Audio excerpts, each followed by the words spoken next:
All right, welcome. This is the Orphan Wells Mitigation Enterprise Board meeting. Give us a second or two to find our various commissioners, and then we will get started.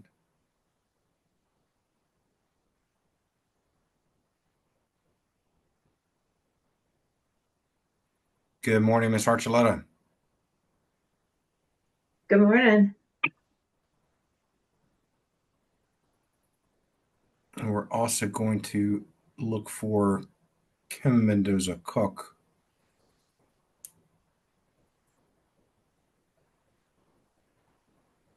And I don't see Miss Mendoza-Cook in the attendees list right now. All right, let's give her a second.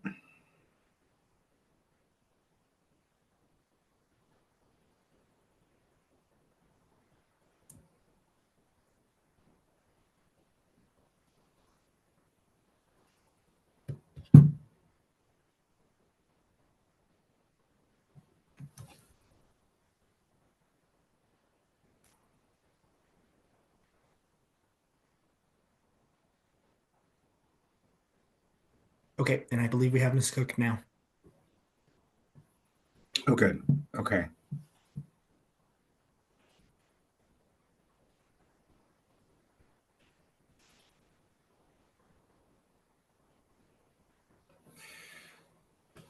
All right. Good morning, Ms. Cook. All right. It looks like we've got a quorum. Julie Murphy will be joining us in just a little bit. But let's go ahead and run with a roll call. I believe we have a quorum. Thank you. Board Member Archuleta? Present. Board Member Cook?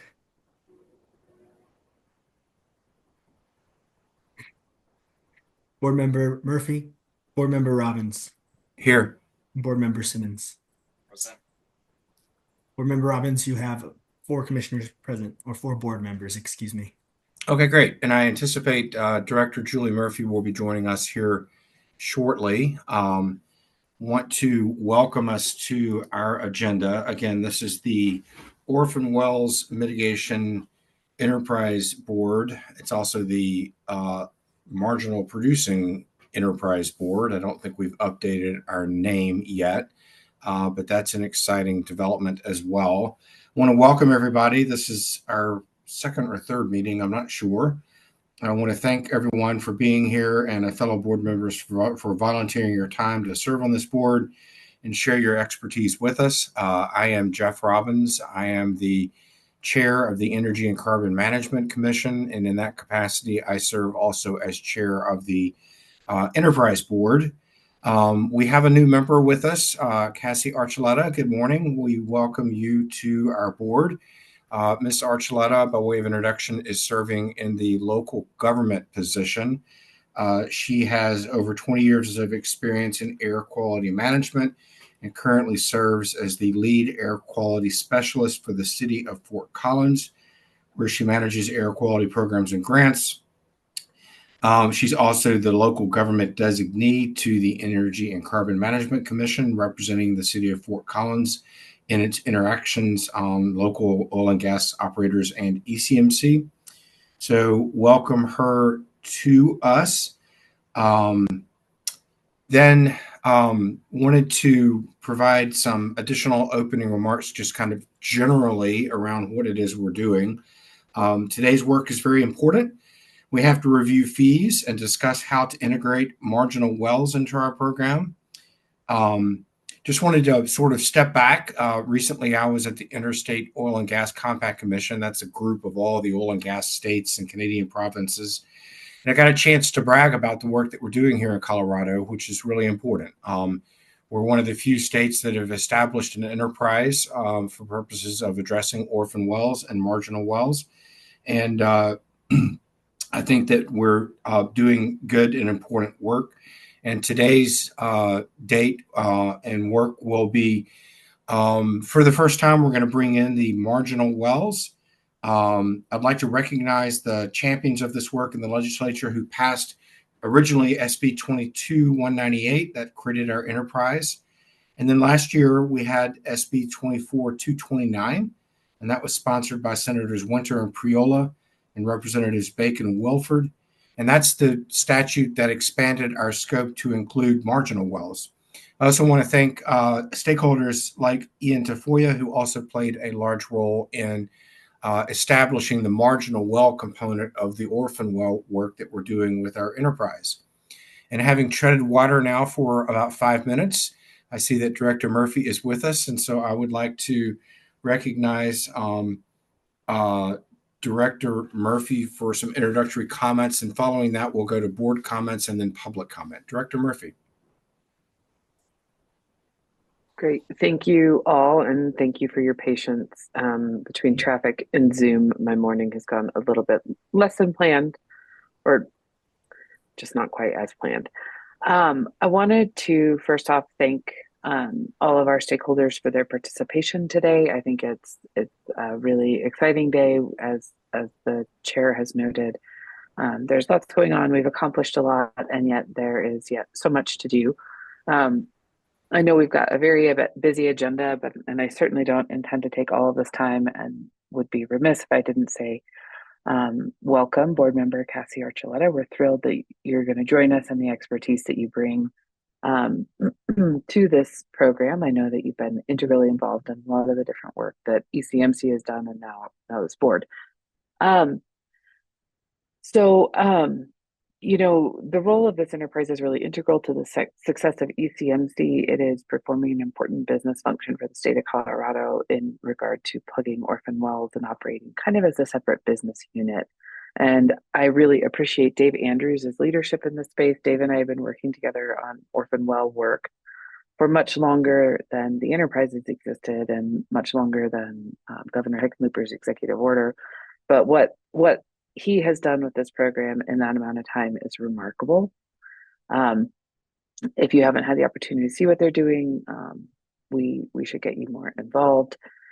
And the team that he has grown, they are a committed group of professionals. I'm grateful for their leadership and their work every day as well.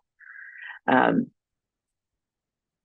think the other thing to keep in mind is that we hear a lot about the wells that industry plugs, and on balance, industry plugs quite many more wells than we do, but we're picking up orphans that have been left alone, that have been left abandoned, where they've had pipe pulled, they've had all sorts of different on-site operations that are different. And so each site is its own.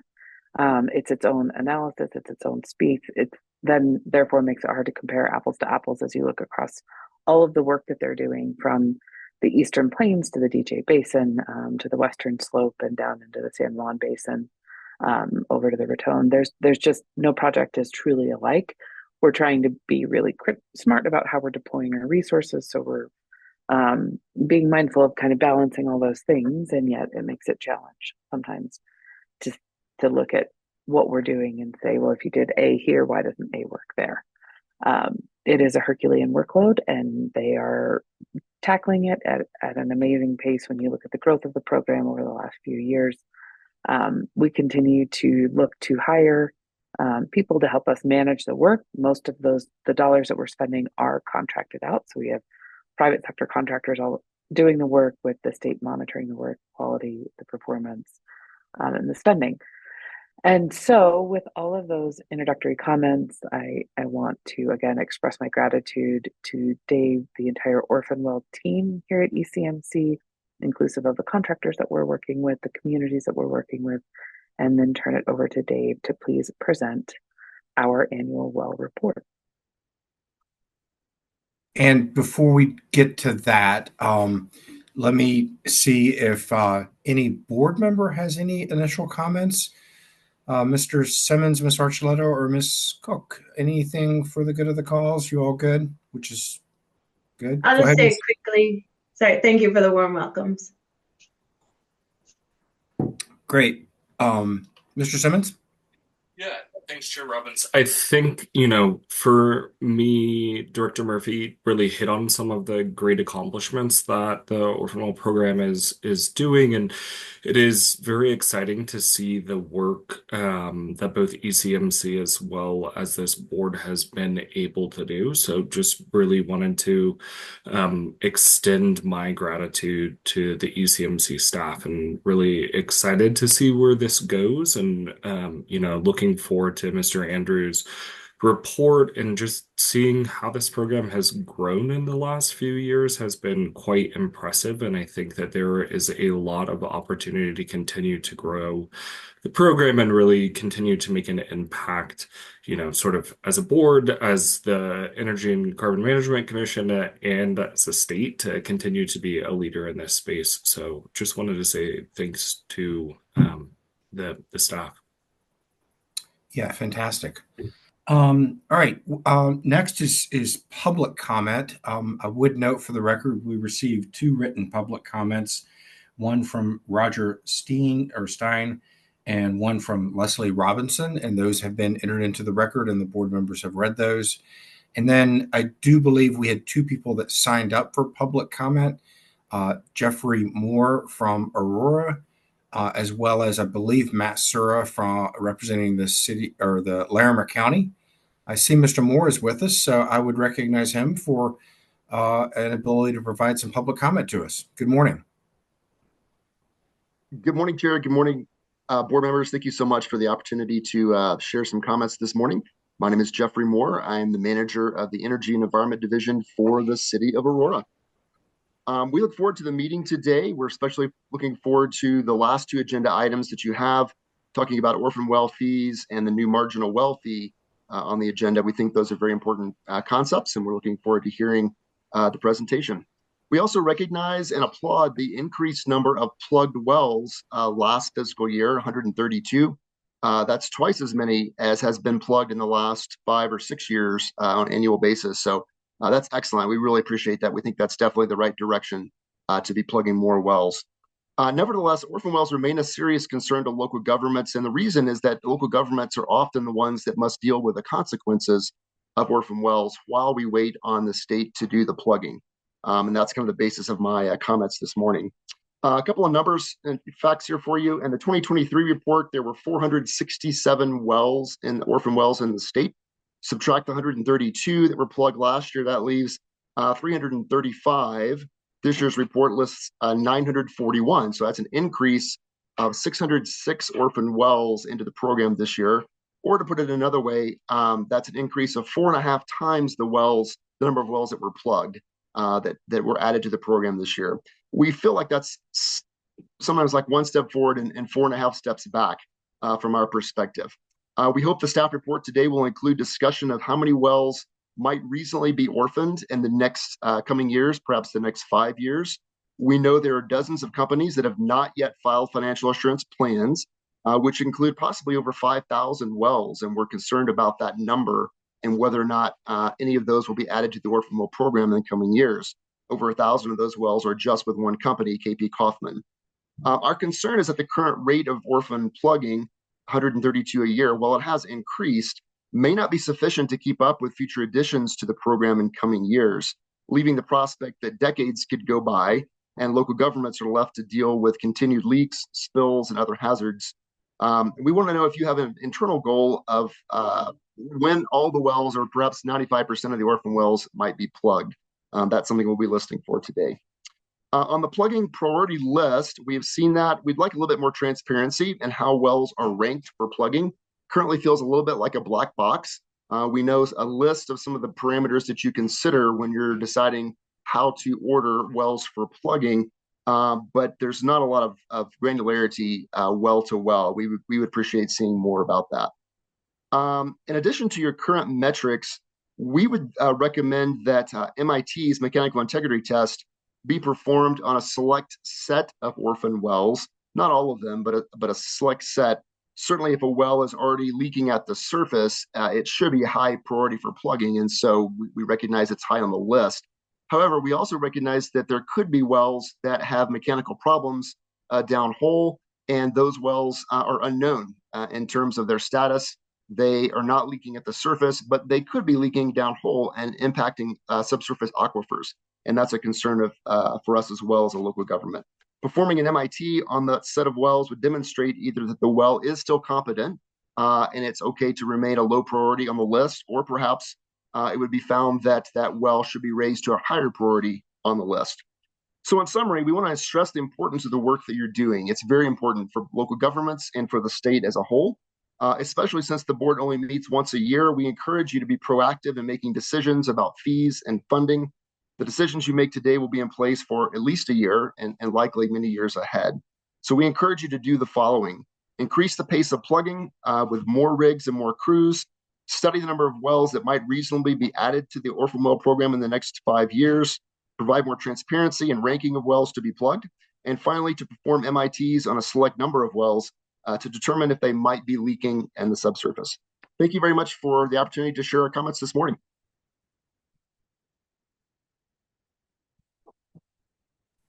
Thank you very much, Mr. Moore. Appreciate the participation with us. We will alert Mr. Andrews to try to identify some of the questions. And I also would encourage you who understand these topics in a good fashion to have the opportunity to meet with Mr. Andrews and Director Murphy offline to have further discussions to ensure that the City of Aurora's questions and concerns are indeed addressed, whether it's today or offline. While the Enterprise Board only meets yearly or twice a year or whatever it is, that is not an indication of lack of effort on the part of ECMC on plugging and orphan wells and marginal wells, as we're getting into it today. That is an entire division within ECMC that's working on those things. And so we're here just kind of as oversight to hear a study from Mr. Andrews and to set the fees, as you just noted. And then the majority of or not even a majority, of 99.9% of the work is then done by the Orphan Well Division. So appreciate you being with us. I would now recognize Mr. Sura on behalf of Larimer County. Good morning. Thank you. And welcome back, Director Murphy. This is Matt Sura speaking on behalf of Larimer County. Members of the Orphan Well Mitigation Enterprise Board, thank you for allowing public comment. I understand that you have two jobs today. First, to consider the amounts of the mitigation fees, whether they should be increased or reduced based on current circumstances and reasonably anticipated future expenditures from the fund. And second, to issue guidance establishing standards for the marginal well program, considering disproportionately impacted communities and protection of public health, safety, welfare, and the environment. First, the amounts of the mitigation fee should reflect the need based on the number of existing orphan wells and reasonably anticipated future orphan wells. The backlog page on the Orphan Well Program's website states that there are 1,103 orphan wells, 962 orphan wells on state and private land, and 141 wells on federal or tribal split estate. Even though we plugged a record 132 wells last year, 1,103 is more orphan wells than we had in 2023, which had more wells than 2022. We are losing ground at the rate we are plugging wells. Another issue that I hope will be discussed today is future need. I know that more wells are waiting in the wings. There are a number of operators who have not filed Form 3 financial assurance plans, and another number of operators who have had their financial assurance plans denied, and yet another number who have approved financial assurance plans but have failed to pay the amount due. I estimate that more than 1,000 new wells will become orphaned in the next year or two. The fact that Orphan Well Fund is not spending all the money it is allocated should not be a reason to lower the mitigation fee. Numerous governments, like Larimer County, would like to partner with the Orphan Well program in plugging wells through the reimbursement program that has been discussed but is not yet set up. So Larimer County asks that you please raise the mitigation fee. The other topic you are considering is recommending a new marginal well program. If you simply use what is considered low producing wells, which are wells that produce less than 10 MCFE or 2 BOE a day, there are approximately 10,000 wells that could be considered marginal. But statute requires marginal wells to be, quote, an oil and gas well that presents a high risk of becoming orphaned. And that definition would eliminate many low producing wells owned by type 1, 2, or 6 operators who have average production that makes them a relatively low risk operator for orphaning wells. Certainly, the marginal well program should target wells that are a threat to public health, safety, welfare, and environment, and wells in DI communities. But I would also hope that the marginal well program would try to assist operators that are also marginal. An example of a marginal operator would be a type 3 operator that would greatly benefit and possibly become a fully solvent operator by eliminating some of their low producing wells in their portfolio. I would also hope that you are clear that the assistance of this type can only be for plugging wells, not for reclamation and remediation. A recent CSU study funded by Martinez and Irwin Memorial Fund found that 61% of the orphan wells in the study leak methane. Given the safety risk that methane poses as a combustible gas and a potent greenhouse gas, plugging wells should be a priority. We are in a triage situation. The number of orphan wells we are plugging is not keeping pace with a number being orphaned. I found it impossible to determine the amount of last year's expenditures in each category of plugging, reclamation, and remediation. But financial assurance rules pin average plugging costs at $30,000 for each well and average well site reclamation at $100,000 per site. To do the easy math, we could plug 3 wells for every reclamation project.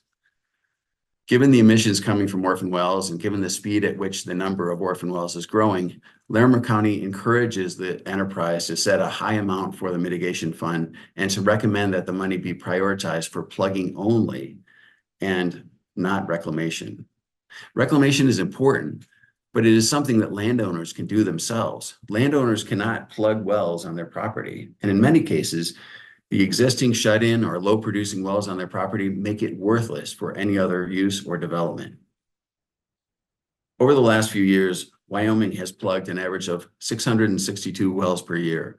And I know that CBM wells are more shallow and plugged more inexpensively, but that is how Wyoming measures progress. And we should lean into that philosophy here in Colorado and put more effort into plugging wells. Thanks again for allowing me to speak. Thank you, Mr. Sura, and thank you for presenting the thoughts of Larimer County. With that, I believe we move to a presentation from Dave Andrews, the manager of the Orphan Well Program. Thank you, Chair Robbins, and I'll just be waiting on my slides. There we go. Sound check. Can you hear me okay? We can hear you and we can see your presentation as well. Great, thanks. Thank you, returning board members, and thank you, new board member, Ms. Archuleta. It's nice to see you all here. I'm ECMC's Orphan Well Program Manager, and I started with the commission about 19 years ago. Today, you'll see how ECMC's Orphan Well Program has progressed over the last few years. Next slide, please.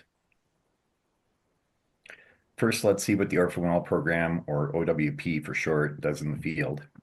In cases where an oil and gas operator is unwilling or unable to comply with their obligations under the Commission's rules, we plug wells, abandon flow lines, decommission production equipment, remediate environmental impacts, and perform final reclamation. Next slide, please. Today, I will review our recent growth, including staff and funding resources. I will discuss how our funding sources are used. I will show our work progress and backlog. I will review our online resources. And finally, I will discuss OWP scoring and site selection process. Next slide, please. First, for reference, Colorado's fiscal starts on July and ends on July 30th. When I'm using fiscal year for short, I will just use the year ending. Beginning in fiscal year 19, the Orphan Well Program expanded over several years to address large groups of wells from bond claims that originally began to enter the program in about 2015 and 2016. Here you can see that our staffing levels increased and then ranged from 5 to 6 full-time employees through fiscal year 22. In FY 23, we doubled our staff to account for added work with new federal grants. Not shown on the slide is my new supervisor, Paige Papillon, Deputy Director of Strategic Services.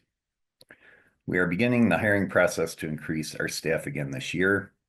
There are 5 positions shown on the org chart that are circled in a dashed line. Those are the new positions that we are in the process of adding. Those positions are funded by Orphan Well Mitigation Enterprise dollars. And with this expansion, that should increase our capacity by at least 50%. Next slide, please. Historically, the Orphan Well program relied on bond claims and, starting in 1990, an annual legislative budget appropriation. The budget appropriation was funded by a production levy on the sales of oil and natural gas and by penalty revenues. New funding sources were introduced in FY23. The U.S. Department of Interior, or DOI, awarded ECMC an initial grant from the Bipartisan Infrastructure Law, also known as the Infrastructure Investment and Jobs Act, or IIJA. In FY23, the OWP commenced spending from an Orphan Well Mitigation Enterprise, which is why we're here today, which is funded from annual oil and gas fees paid by operators. This fiscal year 25, ECMC received the next IIJA grant, which is called the Formula Grant Phase 1. We've applied for a matching grant for this current state fiscal year, and we're about to apply for a third grant, the Formula Grant Phase 2. Next slide, please. Growth is also evident with our spending pattern during the last 5 years. After our first year of hiring and training new staff in FY19, program spending increased, nearly reaching $5 million in FY20. Expenditures declined during the pandemic because of limited cash flow from production levy and an unfilled staff vacancy. In FY22, we exceeded $5 million overall. In FY23, program spending exceeded $10 million, with most of the funding coming from the new federal initial grant. Also in FY23, we spent our first enterprise funds. Total spending increased to nearly $15 million in FY24. This slide shows how our funding mix has changed, with the largest changes in FY23 and FY24 resulting from the federal initial grant. From left to right on the legend and top to bottom on the columns, the state appropriation, as shown in green, declined in FY23 and will no longer be available after FY24. Bonds, shown in yellow, have been a relatively small portion of overall spending each year. And the next 2 funding sources were new for FY23 and 24, as mentioned previously. A large portion of expenses funded by the federal initial grant in red, and a small amount shown at the bottom for the Orphan Well Mitigation Enterprise, shown in blue. Next slide, please. As program spending and staff ramped up in the 2020s, we reached an all-time high in fiscal year 24, plugging 132 wells. A portion of those wells were plugged by operators either through enforcement, administrative orders by consent, or voluntary agreements with ECMC to plug orphaned wells. Next slide, please. This chart illustrates how our site count, the red columns on the right, relates to our well count, the blue columns on the left. Site closure lags behind plugging because it often takes several growing seasons before a site passes final reclamation. We hired 2 new reclamation specialists in FY22 to address the growing reclamation backlog, which is represented by the spread between the blue and the red columns. While our plugging backlog declined from FY22 to 23, a new surge was upon us in FY24. And that expanded even further in FY25 as a result of 2 large bond claims. To the right of the chart, our backlog for FY25 is currently $900 63 wells. That may have differed slightly from Mr. Sura's comment. I grabbed that number yesterday. 963 wells to plug and 1806 related sites. Next slide, please. The OWP map layer on ECMC's GIS plots orphan sites that have a planned status. In other words, no site expenditure so far. And light blue plus symbols. An in-progress status for sites where work has commenced, but the site has not yet passed final reclamation. The red X symbols, and a completed status for sites that are closed, the dark blue square symbols. There's also a federal layer for sites with federal jurisdiction, the orange triangles. I should note that for wells and sites that are considered as orphaned by ECMC may not be considered orphaned by BLM. And that is because they go through their own process of orphaning sites that have federal surface or minerals. And essentially, we cannot perform work on those sites until that process is complete. Additionally, the federal IIJA grants do not apply to sites that have federal surface or minerals or tribal surface or minerals. It has to be a mix of private and state interests. Next slide, please. More information, including our FY24 annual report, is available on our website.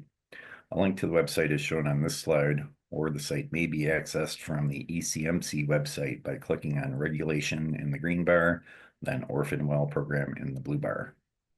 Once you are on the Orphan Well Program site, the annual reports are available on the Reports page. Next slide, please.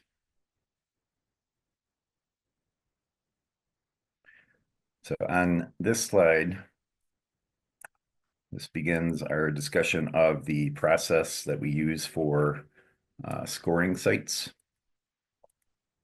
The first factor is a GIS-based factor for urbanization and population density that relies on data from the US Census, most recent in 2020.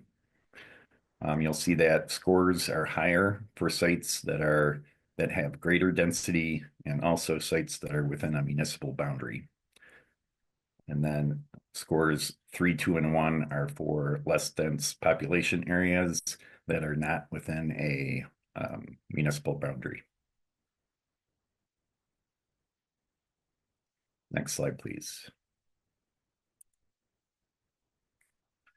The next GIS-based factor is an environmental factor. The score ranges from 5 being the closest proximity to 1 being the furthest proximity based on the orphan site's location relative to surface water, groundwater, and wildlife resources. Next slide, please.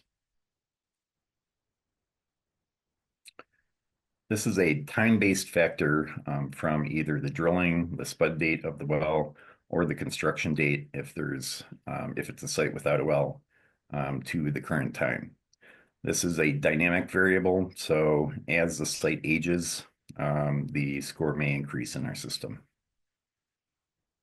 Next slide, please.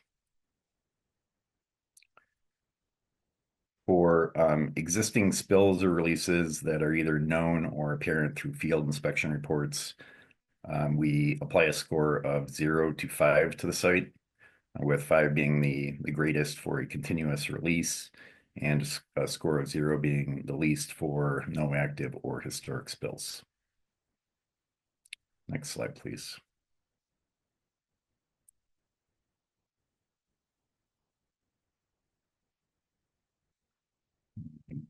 There we go.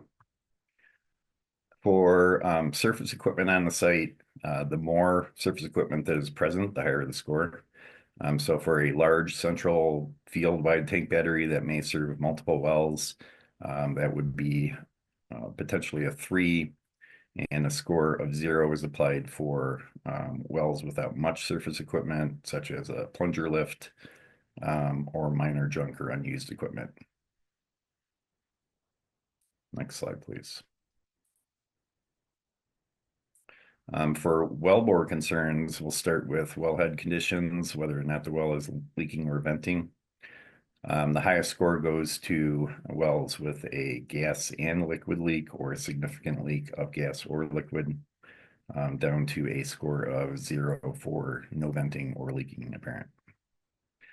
You'll see that what we have here for the distribution is quite a bit different than what was reported in CSU's report that was referenced during one of the public comments.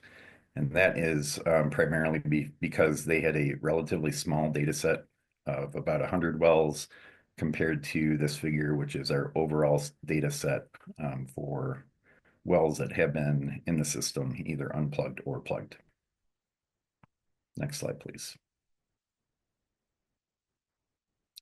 More on wellhead conditions.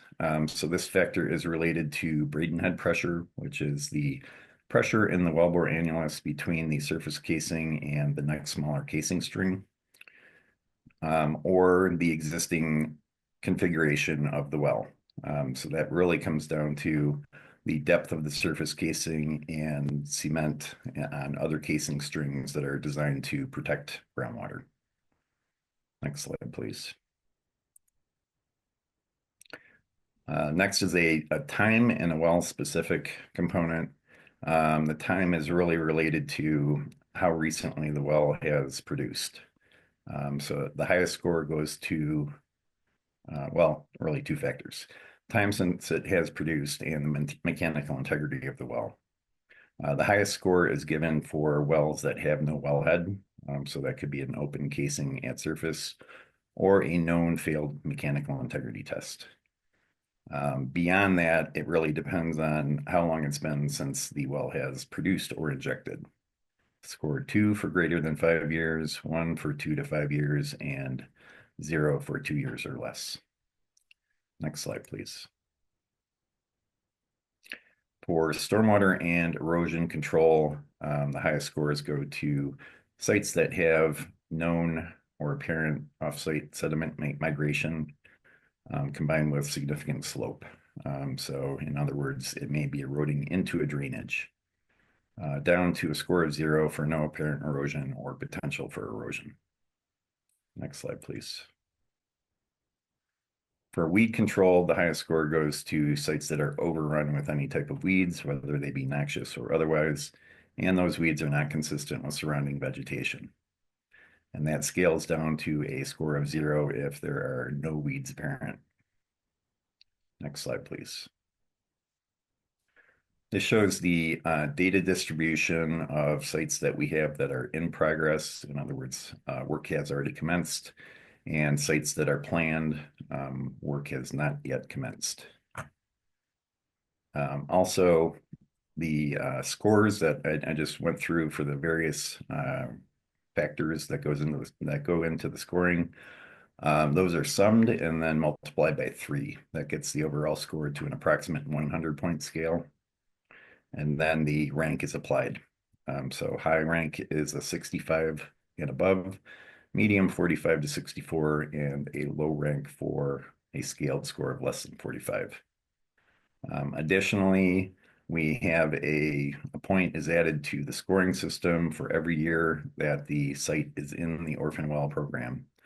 And that's a dynamic variable that increases by 1 on the anniversary date of the site become. And you can kind of see that on the chart to the right. So there are some high scoring sites in Adams County that ordinarily we would have taken care of the high scoring sites, but those are likely sites where the score has increased by a point over the course of the last 12 months. So it changed the rank from medium to high. Next slide, please. And with that, I am open for questions. Thank you very much, Mr. Andrews. Appreciate the information provided to us. Can I give you a kind of an open-ended question about like how you conglomerate the various different scoring mechanisms to sort of make a total determination? I think that was what you were getting at on that last slide, but wanted to give you an opportunity to further clarify on that front. Sure. So there are three different ranks, or sorry, three different factors that range from a score from 1 to 5 or 0 to 5. And those are the GIS-based factors, the urbanization, population density, the environmental factors, which were based on surface water, groundwater, and wildlife receptors, and then also the time and service. So that's essentially the age of the facility. So each of those receive a 0 to 5 based on data that we have in ECMC's data system. One other factor that goes into a range from 0 to 5 is known environmental impacts. The remaining factors are all 0 to 3, but they can be grouped. So we have three different well factors that really, when added up, that could be a 0 to 9. And then the other site factors, stormwater, weeds, and disturbance area, those kind of go into their own group for additional factors that are more tied to the site as opposed to the wells. So those are all, again, summed up, and then a scaling factor is applied to get that into a 0 to 100 range, essentially. Great. Thanks for that additional information. Board members and/or Director Murphy, who, by the way, in this instance, you are a board member. So, board members, we have Mr. Andrews available for questions. Who else has questions? Ms. Archuleta, then Ms. Cook. Sure, thanks. Yeah, just appreciate everything you do and appreciate, like, as a local government, we're kind of new to the orphan well conversation. Like, we've been involved with a legacy operator for a long time, and now we're involved with orphan well. So resonating with a lot of the local government concerns and trying to represent those. Just based on the scoring, and I have a few questions, like some about prioritization, some about the proactive analysis, and then some about like the money and how it's used. And Chair Robbins, should I just focus on like one aspect and come back to it, or do all my questions at once?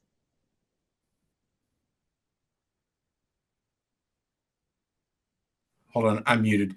Just have at it. We don't really have any rules relative to questions, so let's go for it. Oh, cool. Just as far as prioritization, like some of my first questions, picking off of what Chair Robbins said, there's some aspects that I'm wondering about how local governments can influence. Some things that have impacted us are, say, priority or distance to homes. I would say proximity to homes. We've got some legacy wells that were within 100 feet of homes. I heard you reference urban population density, but I'm wondering if that proximity to homes, the same way setbacks are considered for new wells, comes into the factorization. So starting, I guess, with an answer to that question, I have been asked by different municipalities in the past, how can we influence your decision? And my answer has been, you cannot. It is an objective process. So I guess take that for what you will. For my other question, so that might answer my other question, because we've also been hearing concerns, and I wonder if others in local government might hear the concerns about like the attractive nuisance aspect of it too. I saw the weeds, but there's also other things that we're going to be experiencing: abandoned tank batteries and storage and things like that. So, and I know that we've had conversations too, like submitting complaints might be one of the best ways for a local government to at least express concerns about what happens in between that time when a well is abandoned and then it's fully plugged and abandoned. Absolutely. So we do recommend that if a surface owner or potentially a local government observes a change in condition, that they file a complaint. And the reason for that is most often the first ECMC personnel that would be on location would be from our compliance unit, or if it's an environmental complaint, our environmental unit, as opposed to orphan well program staff. We are busy all the time, doing the work on the ground, plugging the wells, decommissioning equipment. So we do not have an inspection force. So that's the reason for filing a complaint. I know that the compliance unit They do have a let's say they do pay attention to orphan wells. It's at their discretion on how often they visit the sites. But with respect to nuisance concerns, we have certainly had that in the past where um, sites have become public dumping grounds with couches and refrigerators and everything else that you might think would go into an illegal dump site. So that is helpful to know if that is occurring. We've had situations in the past where we do have to haul it off to a landfill and in limited circumstances, put up a fence if it's easily accessible to the public. But otherwise, we primarily depend on the landowner's control of their own property, and informing us if conditions change. Thanks for that. And thanks for patience with a lot of questions, because Dave's also been very patient with me serving in my capacity as City of Fort Collins official too, newly navigating this. Few more questions too. Like, I guess one of the bottom line things I'm wondering as we hear about, okay, ramping up record levels of plugged and abandoned and still quite a backlog, and our purview of setting fees, is there, like, how would more money help get more wells plugged faster? Like, that being the ultimate goal. I was just wondering if you have any general perspective on that, or if that comes up later in maybe in our board discussion when we're talking about fees. I would say that we have been cautious on adding staff. You know, the risk we run is we have a huge surge of wells and sites. We hire up, let's say we hire 20 more staff to get that done, and we spend all the dollars next year. Then we need to ramp the program back down unless the commission, has more large bond claims that come through the system. What we've experienced over the course of the last 12 months is an addition of about 650 wells through primarily two bond claims. But that is a larger surge than we've ever seen before. So we would not have been able to predict that, let's say, 3 years ago when we were hiring staff. So it's really a balance between looking at our resources, be they staff resources, be they financial resources, and making adjustments as we go along.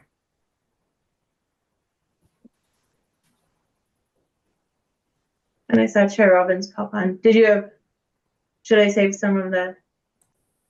Yeah, I think we're going to hear from Director Aaron Ray in a bit on some of the questions relative to money and sort of policy decisions. So just give us a heads up on that front.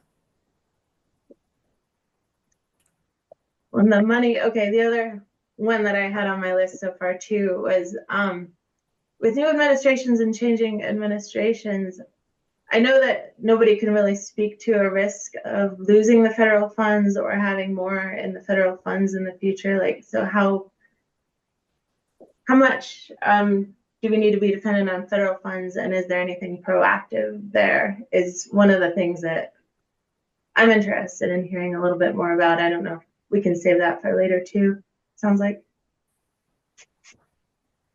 I would prefer to pass on that one right now, unless we have someone from DOI available to answer that question. I don't think we can do that.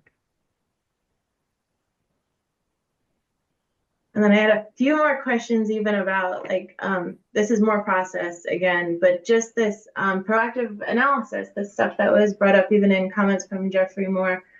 Like, I know that's something that we experienced was there's this period of time in between when an operator stops operating or is shut in, and then the Orphan well program takes over. So there's this gap in period of time. And I know that we had some conversations with ECMC and ended up doing local government agreements to come out with FLIR cameras and such, because, we were really concerned about that interim period. And we actually discovered a well that was off-gassing, and you guys came out and did an emergency plugging, which we were very grateful for. But we weren't sure how to do that without a local government agreement. So this is my last line of questioning, like, yeah, do you mind speaking a little bit more about, like, that process from you no longer have an operator and now they're in the Orphan well program, and then there's this whole like what happens next and how are these wells and this community impacted in that interim period? So really what we have to rely on during the interim period are field inspections. So again, we can see changing site conditions because the scores are not static. As you saw through the slides, there are several time factors that make the score dynamic. But the other thing that makes the score dynamic are changes of conditions that we can see through field inspection reports. If we need to revise the score, we will at that time. And that goes beyond just ECMC. There are certain municipalities that are doing the things that Larimer County is doing or Adams County is doing. Adams County has their own field inspectors that they've hired that work with the ECMC system to get field inspection reports in. All right, thank you. Appreciate time and patience with me. Great questions. Ms. Cook? Thank you, Chair Robbins. I appreciate it. And thank you, Mr. Andrews. I was writing down questions during your presentation and then you answered them. So I actually only have one. So thanks for the comprehensive presentation. So your analysis and your prioritization, you talked about the municipal and the urban interface and recognizing, this is sort of an open-ended question, so I apologize, recognizing the definition of disproportionately impacted community is very broad and very large. In terms of looking at prioritization for those. Is that any part of the analysis with the populated or urban area in looking at whether or not those are in a DIC within those population areas? So it is not part of the scoring, but it is part of the site selection. When we have let's say a new funding source come in and we are ready to select sites, the first highest priority are sites that are ranked high, whether or not they're in a DIC or not. Next, the second level is essentially sites that are within a DIC that are ranked medium. So they receive preference over sites that are not in a DIC ranked medium. So that would be the third, sites not in the DIC ranked medium. And then fourth would be low ranked sites. Now, in addition to just the ranking, as far as site selection, we also need to consider whether or not the bond funds have been recovered from a surety. We ordinarily do not start work on a bond claim until we have the money in hand, unless there's an emergency situation. Other factors that are considered would be the status of the site. If we've already started work on a site, that stays in the queue until we finish work at that site. Staff resources. So we've got a variety of different technical disciplines with our staff. So we have to keep our plugging people busy. We have to keep our decommissioning people busy. Same thing with environmental and reclamation. And then last, I would say proximity of sites. So let's say we have 2 or 3 high-ranked sites that we want to work on. Over in the other field across the street, let's say the same landowner owns the same property, we would want to potentially group that in even if it doesn't hit one of the main ranking criteria. Thank you. I appreciate that. Can I ask one more question, Chair Robbins? Okay, and so just touching a little bit on, and you mentioned like reclamation follow-up, and we saw your charts, which is very helpful. So thank you. Mr. Sura mentioned, sort of prioritizing plugging the wells and maybe not looking at reclamation. Can you sort of talk a little bit about the state's obligation for reclamation and closing out those sites? Well, they remain orphan until they're closed. So, prioritizing plugging, then that leaves many hundreds of sites that are still on the list. Let's say we only do plugging. Then we still have to come back later and abandon flow lines or remove flow lines, remove production equipment, collect environmental samples, which we can't really delay on that because that's part of the plugging process. So would flow line abandonment. So, I mean, there's certain things that are integral to the plugging process that we just can't delay. Reclamation might be one of them, but that's the reason why we have a very large reclamation backlog. Is that if you look back at the program 10 years ago, most of the focus went to just what Mr. Sir said, plug the wells, and not necessarily follow up on everything else that goes along with it. And there was a reason for that. We had more leaking wells at the time. So there's, in my opinion, pluses and minuses with both approaches. We have taken the comprehensive approach of looking at everything that's required for site closure and ensuring that we try and get there within a timely manner. And I should also note that there are other potential risks if, let's say, we leave a tank battery there. That's a risk for the public. You don't want unused equipment sitting, let's say, next to a roadway. So I guess I'll just leave it there. Thank you. Other questions for Mr. Andrews? Mr. Simmons? Thanks, Chair Robbins.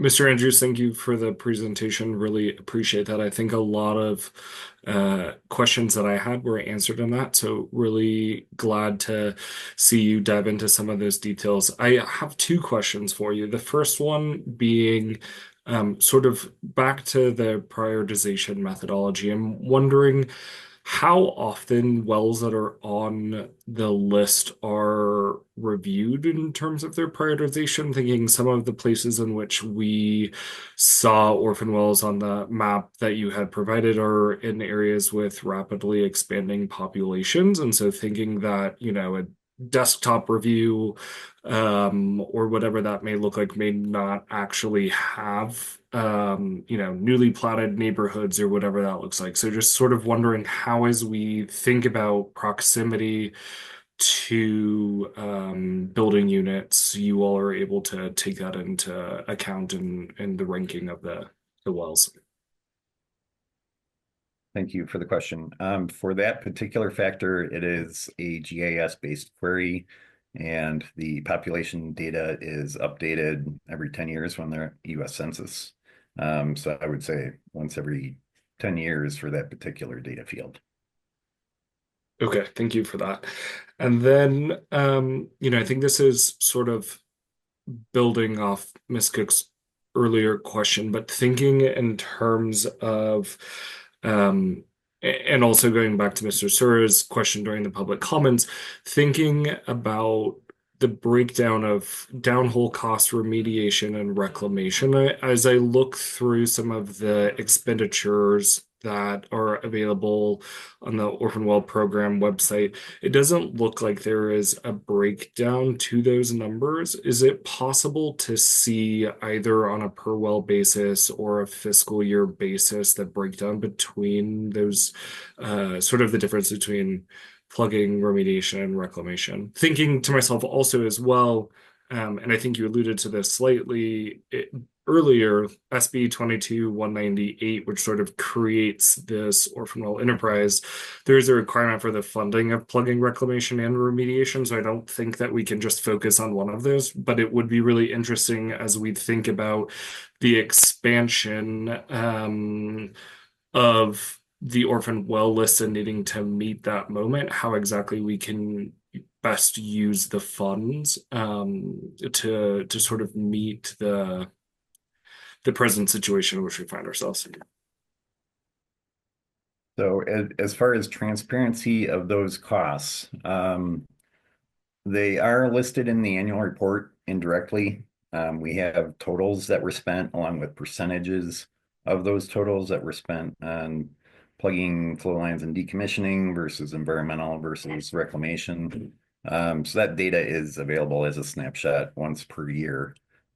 If the board directs me to do so, we can expand on that. Thank you. Further questions? Director Murphy?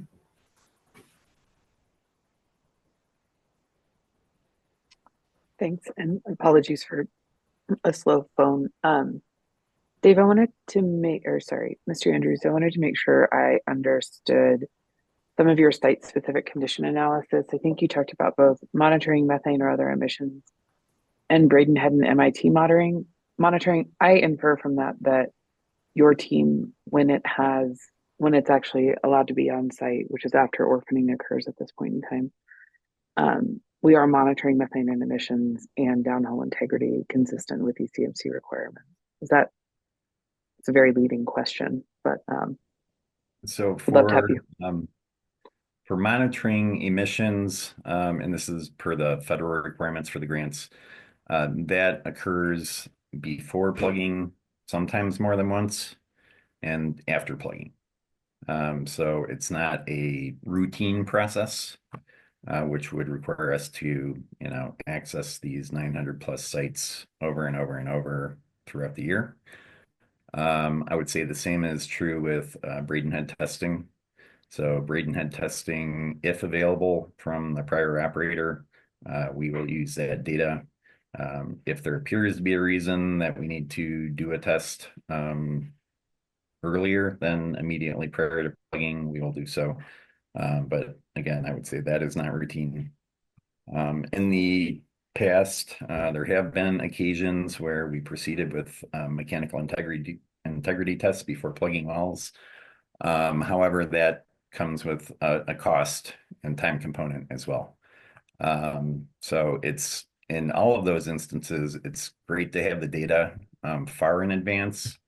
But again, there's timing and costs associated with that. So if we were to stop everything that we're doing right now, go out and perform all those tests on all the wells in the system, that delays plugging wells. So it's kind of a balancing act on when do we need the data, how much data do we need, and how does that affect our rate of plugging wells. Thanks. But we are getting that initial influx of data on emissions in particular, right? Before we plug the well. Yep. Great.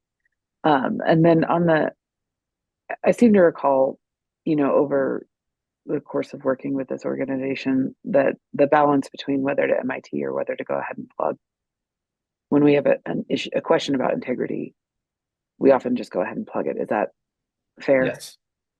Okay. In most cases, if you have to get a rig on the location, that is usually the time that we want to plug the well.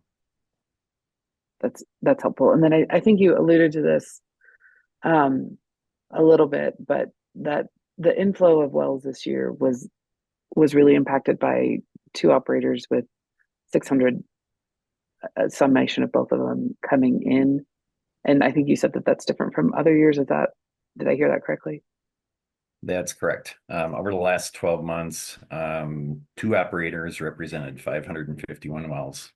And then we had a variety of other operators that probably added another at least 100 wells.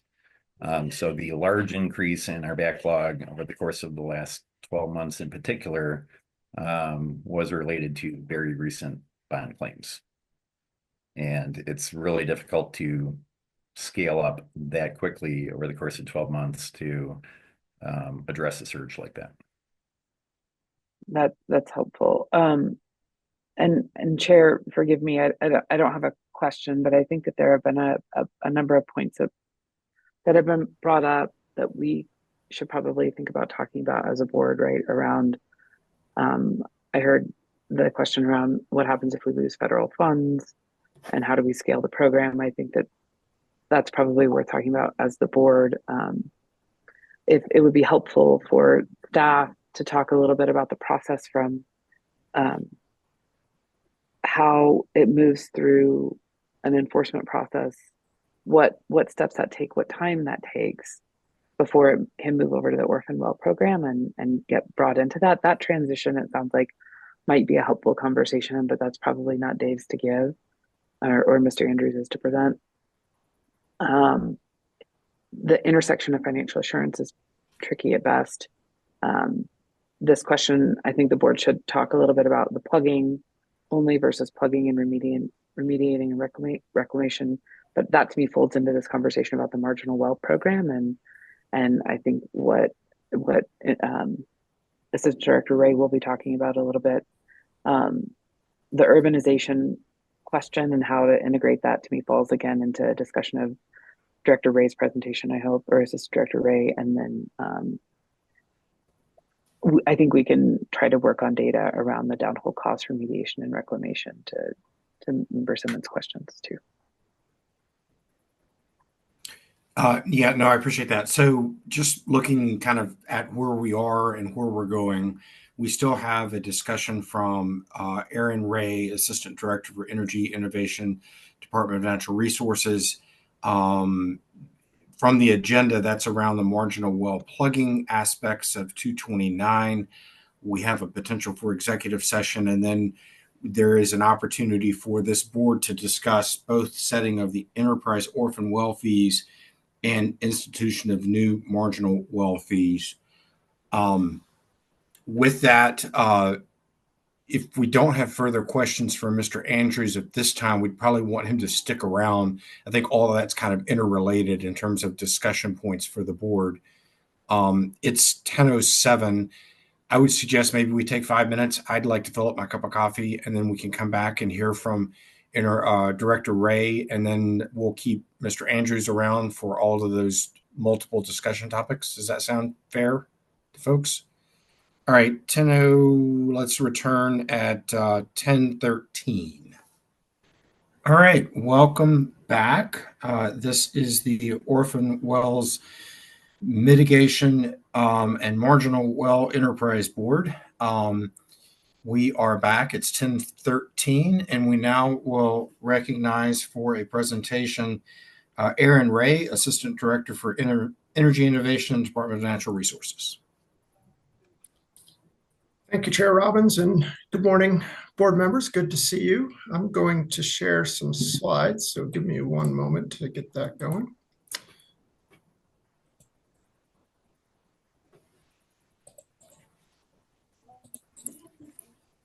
Can you see those slides, Chair? Yep. Good morning. My name is Aaron Ray. I'm the Assistant Director for Energy Innovation in the Executive Director's Office in the Department of Natural Resources. In that role, I work closely with ECMC staff on implementing new legislative authority, and I appreciate the opportunity to present to the board on the new statutory direction to this board and staff's recommendation on how to implement this new direction. Senate Bill 24-229 was part of a package of bills in the last legislative session to improve the state's air quality, strengthen the regulation of oil and gas development, and mitigate the impact of oil and gas development on the state's natural resources. As directed by Senate Bill 24-229, the Energy and Carbon Management Commission adopted more stringent regulations for oil and gas development in October. In addition to strengthening the regulation of oil and gas development, the bill also expanded the authority of the Orphan Well Mitigation Enterprise to include the plugging of marginal wells and provided direction to this board on how to implement that authority. At the highest level, the board's been charged with developing a program to use fees on operators to fund the plugging of marginal wells. It's important to note that unlike the enterprise's existing work plugging orphaned wells, this program would rely on operators to volunteer wells to be plugged. And I'd like to take a few minutes to provide an overview of the new statutory authority to the board and provide a recommendation on how that authority can be implemented. On the next few slides, I'm going to highlight the statutory changes made by Senate Bill 24-229. You'll see those changes in blue text. First, Section 14 of the bill amended Colorado Revised Statutes 34-6133 to add plugging marginal wells to the purpose of this enterprise and specifying that the cost of that plugging be borne by operators in the form of mitigation fees. The bill also included a legislative declaration that articulated the risks that marginal wells present to public health, safety, welfare, the environment, and wildlife resources. That legislative direction also articulated the benefit of the enterprise in that the services of the enterprise, the plugging of marginal wells, mitigates the risk of those wells being orphaned. The bill also directed this board to establish standards for marginal wells to qualify for plugging, and those standards must include the location of a well in or near a disproportionately impacted community or highly populated area, and the risk of adverse impacts on public health, safety, welfare, the environment, and wildlife resources. The bill also established that the enterprise's fee revenue can be used to plug and reclaim and remediate qualifying marginal wells based on two factors. And you'll recognize these two factors from the last slide: the location of a well in or near a disproportionately impacted community or highly populated area, and the well's risk of adverse impacts. The bill also created a new definition in statute of a marginal well for the purposes of this program. And that definition is a marginal well being one that presents a high risk of becoming orphaned.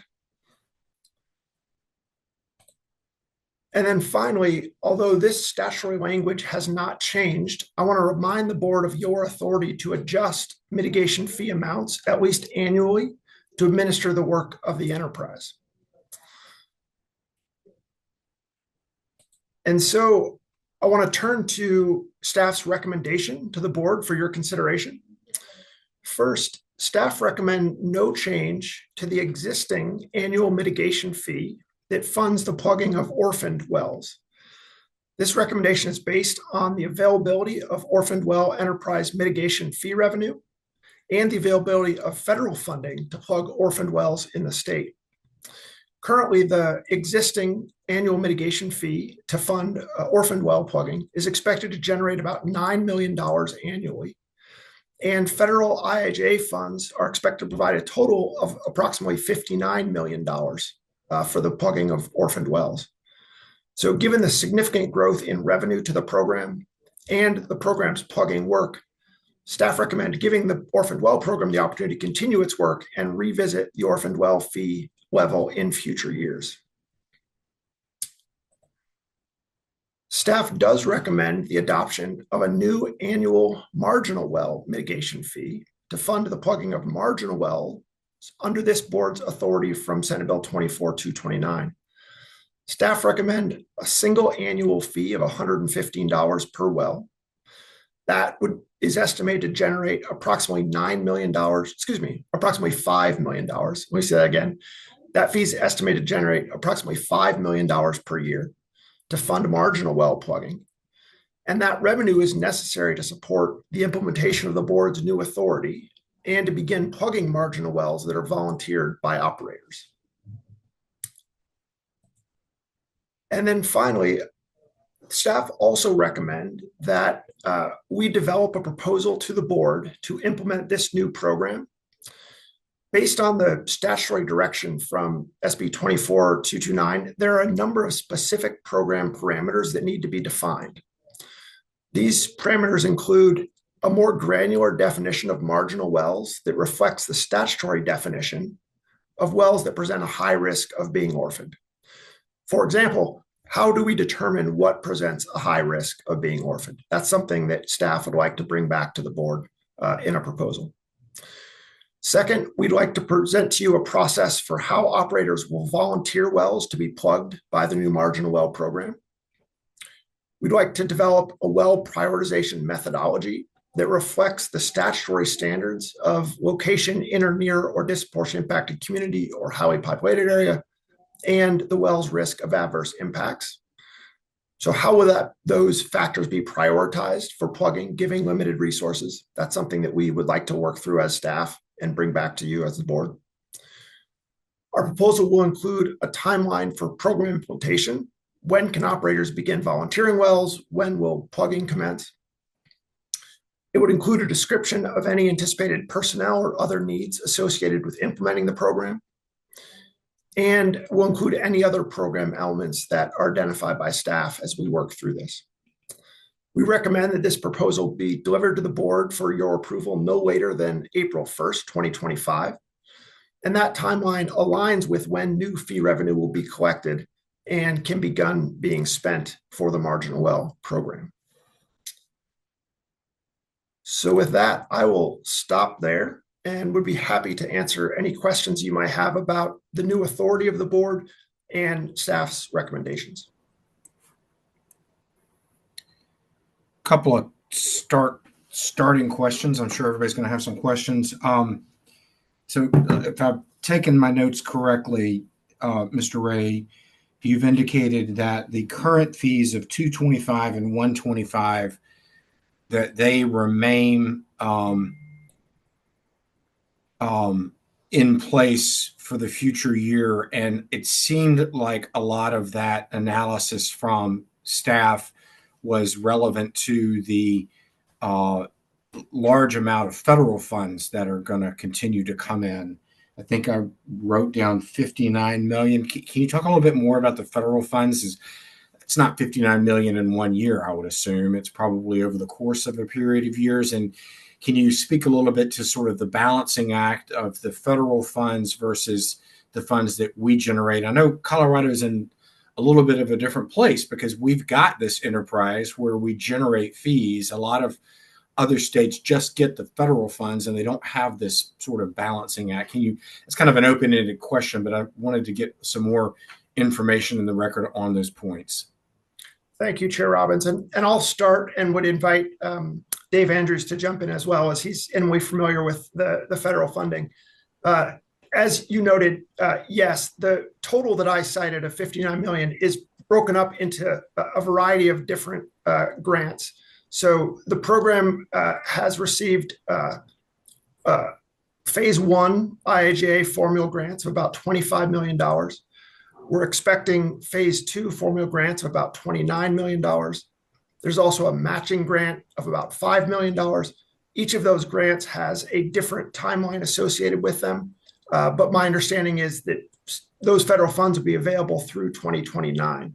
And so that money complements the annual fee revenue generated by the existing fees of about $9 million a year.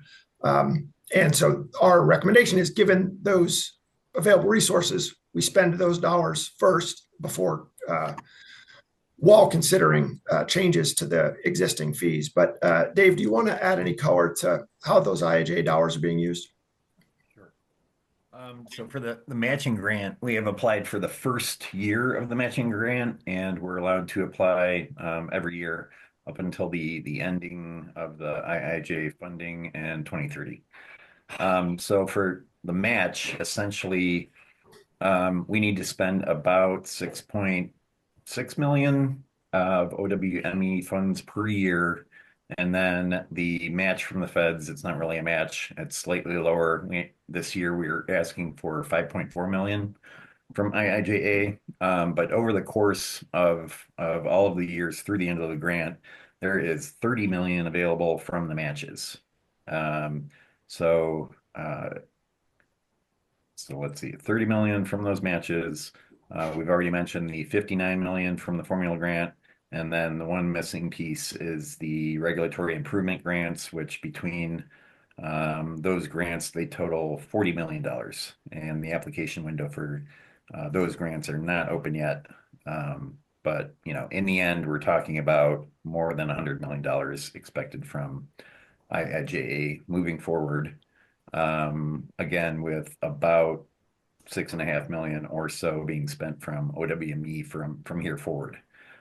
We have not spent a large amount of OWME during the last couple of years, and that was planned in a way so that we could begin building up enough of a cushion so that when the federal grants end, we will have a sufficient pool of money to continue with OWME efforts.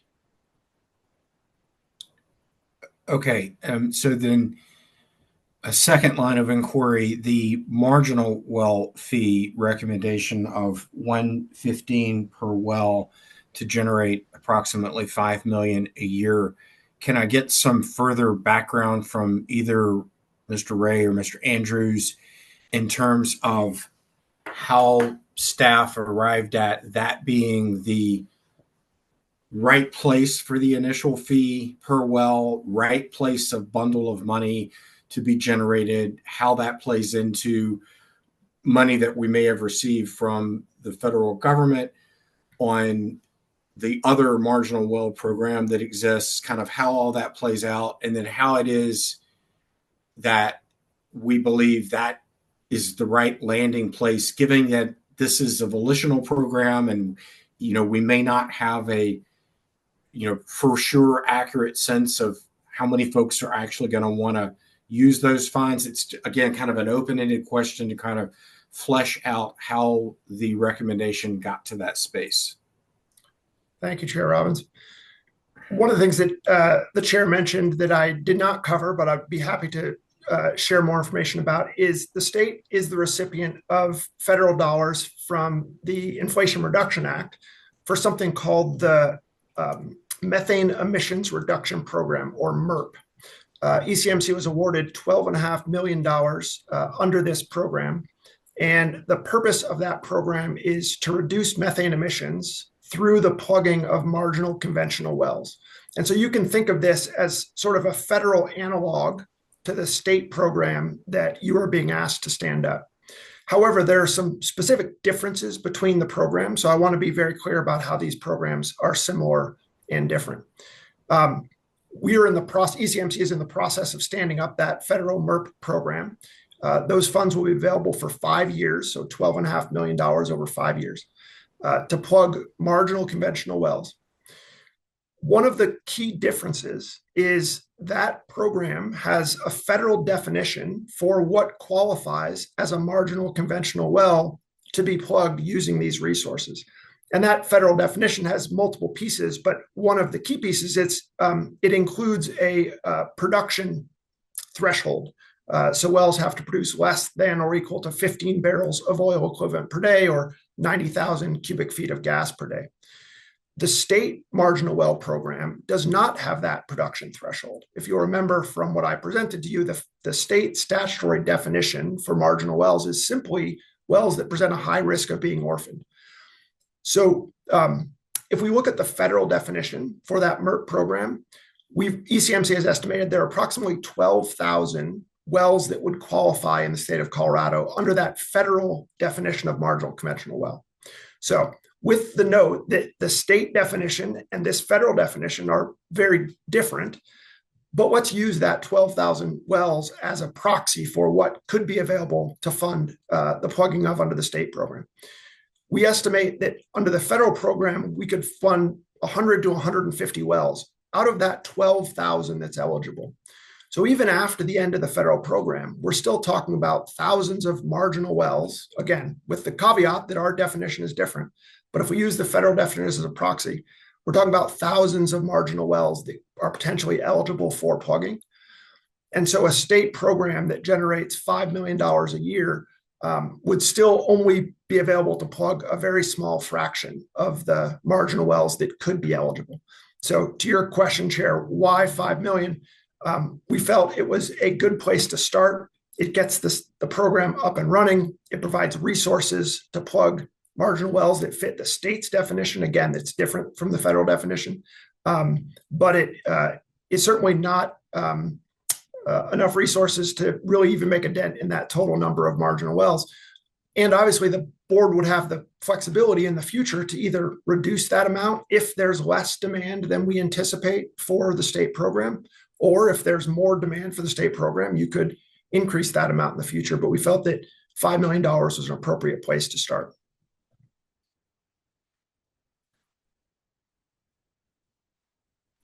Okay, and then the last piece for this board and our direction.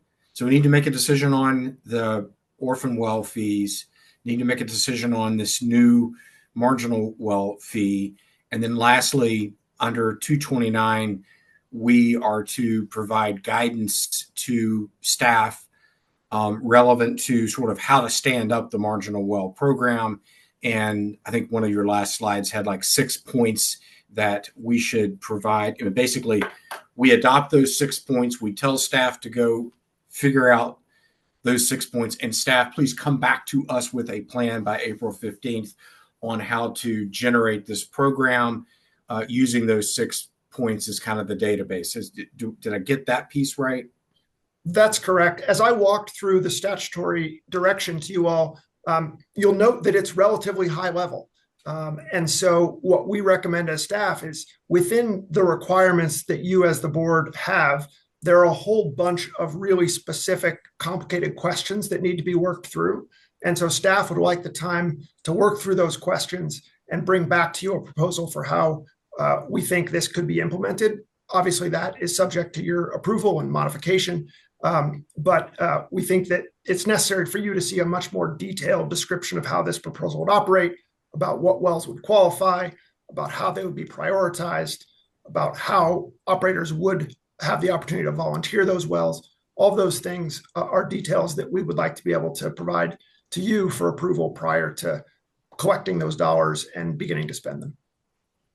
Okay. And then again, at least from my position as one member of a 5-member board, that makes sense to me because I'm not a subject matter expert in terms of how those more particularized questions ought to be generated, ought to be stood up. So I'm comfortable with that front. So that's for my fellow commissioners. Those are the sort of the 3 decision items that are before us: the consideration of the fees for orphan wells, and whether, given the federal funds and kind of the place that we're at, keeping it as is at 225 and 125, depending on the production.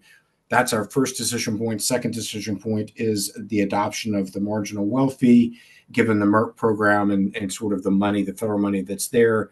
And then third, whether we agree that providing this guidance back on those 6 points on this is the right place to go. So I just kind of wanted to frame out sort of next steps for us. I'm sure folks have more particularized and better questions for our panel. So I open the panel up for questions from the board. Ms. Cook. Thanks, Chair Robbins. Thank you, Mr. Rave, for the presentation. I appreciate that. I have a couple questions, and I'll save some of my comments probably as we get into deliberation and talking about the decision making that we have. But you mentioned the federal program and sort of the parameters around what qualifies within the federal program. I'm familiar with that.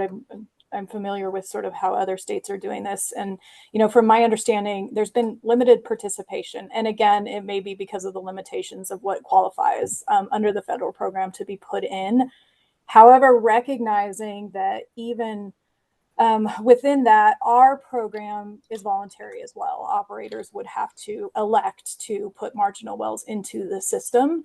And I know that we have to stand it up and we have to fund it per our legislative directive. However, just thinking through sort of putting this fee in place and putting the fund in place, has staff thought about, you know, what happens to the funding or how we reallocate or how we reevaluate if you don't get any operators electing into the program?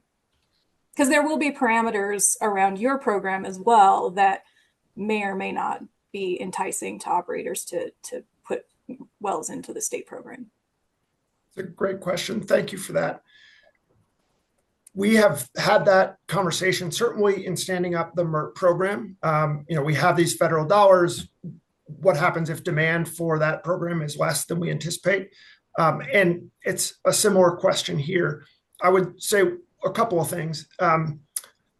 The $12.5 million in the federal program is ECMC staff estimate enough to plug between 100 and 150 wells, right? It's a relatively small number of wells, given that we're talking about a universe of about 43,000 wells that would be paying the fee. And so if you think about that in the context of the state program, you know, we're talking about a relatively small number of wells that would need to be volunteered to spend the dollars that we're suggesting is collected. Now, if we didn't even get that much demand, this board has the opportunity to adjust those fee levels at least annually, could be more than annually. And so what we would recommend is we begin fee collection, we stand up a program, we begin taking volunteers from operators. And if there really is less demand than we think, the board could, you know, reduce or suspend that fee in future years. But we want to have the resource available to be able to start the program and make this available to operators. And because I'll emphasize that the structure of the enterprise is this is a service to operators. We're eliminating potential liabilities that would be liabilities to the orphan well program and to operators. And so we believe that this presents a benefit to the public and public safety, public health, but also to operators. And so we hope that there will be participation.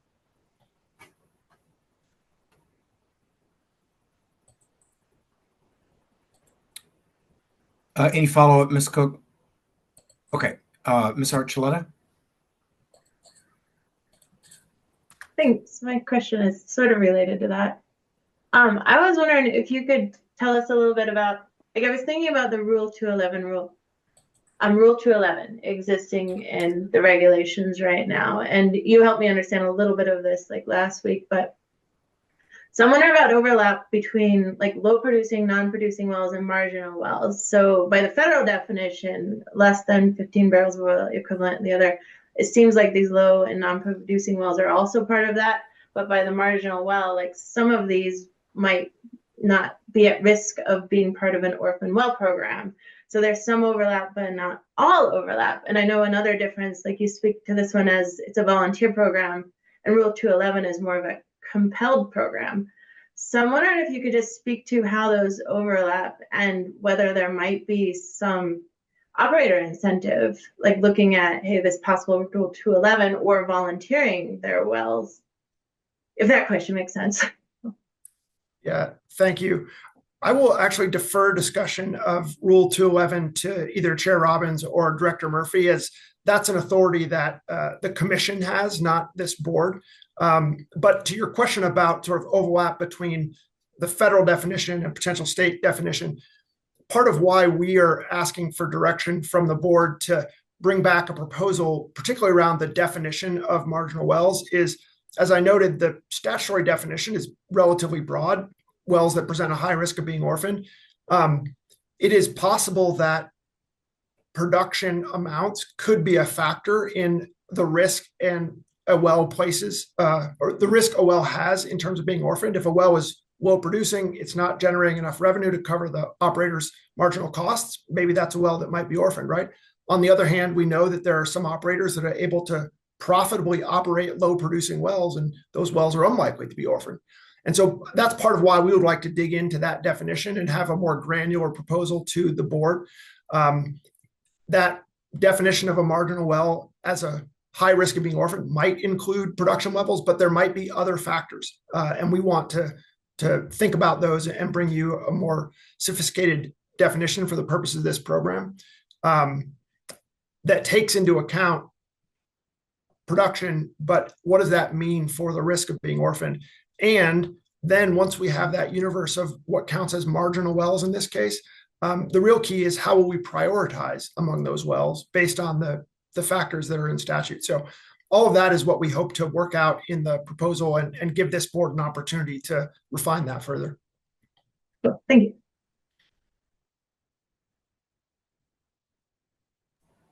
Mr. Simmons? Thank you for the presentation, Mr. Ray. I have a question for you sort of about funding. Not quite sure if this should be directed to you or to Mr. Andrews, but trying to better understand our future, given the recent election results and some of the thoughts of clawing back funds at the federal level. You had mentioned that our orphan well funding is coming from the IIJA, and this potential MERP funding would be coming from IRA. Hoping that you can give me a better understanding of are we in a good place, at least for fiscal year 25, given the receipt of the 12.5 million for MERP and some of the grants that we've received for orphan well plugging, where we don't need to, at least at this current board meeting, think too far into the future of what that federal funding will look like for, I think Mr. Andrews mentioned an expiration for at least orphan well funding of 2029. Just trying to figure out how exactly we as a board can gear our minds towards setting up the programs, both programs, to be fully funded at least within the next year. And I'm assuming this is also where staff's recommendation comes from, but just hoping you can give us and the folks listening in as well a better understanding of that. Thanks for the question. And I'll let Dave jump in if there are elements of sort of the status of the existing DOI grants and which of those are maybe more certain or less certain. But generally, I would say a couple of things. One, everyone is thinking about how federal policy and priorities might change with the transition. It's really hard to predict with any certainty what that means for these kinds of programs. And so I will try not to speculate about that. But I will note that these IIJA dollars for the Orphan Well program benefit a wide selection of states. And, you know, they are intended to address liabilities that exist, right, that are affecting public health and the environment. And so we would hope that there continues to be federal support for cleaning up those orphan wells. But that points to one of the benefits, as Chair Robbins mentioned, of having Colorado be a leader in the marginal well space, and that Colorado has said we prioritize using revenue from operators to address risks to the state and risks to public health and welfare. And we're going to put state dollars behind that program, regardless of changes in federal priorities. And so I think it's really advantage to the state to have a state-funded program that isn't subject to changes with federal administrations. So it's a way of saying we don't know what changes will mean at the federal level, but this is an opportunity for the board with at least the margin well program to have a state-funded solution. But Dave, I don't know if you can speak any more to sort of certainty related to various pots of IIJA dollars. Not sure about certainty, but IIJA is also known as bipartisan infrastructure law. So it was really intended to of both parties, so to speak. So I am hopeful it will not be affected. The grant that we have been awarded, the the formula grant phase 1, which is really the next 2 years worth of work, or at least a year and a half. I feel strongest about that one because it has been awarded. The issue that we're having with that grant and future grants through IIJA is that a new requirement's been put in place for Endangered Species Act and National Historic Preservation Act review at all sites before we either break ground on a new location or resume work that involves breaking ground at locations that we've already started work on. So that is introducing a bit of a delay as far as being able to obligate or encumber new contracts under that grant until we get those clearances satisfied.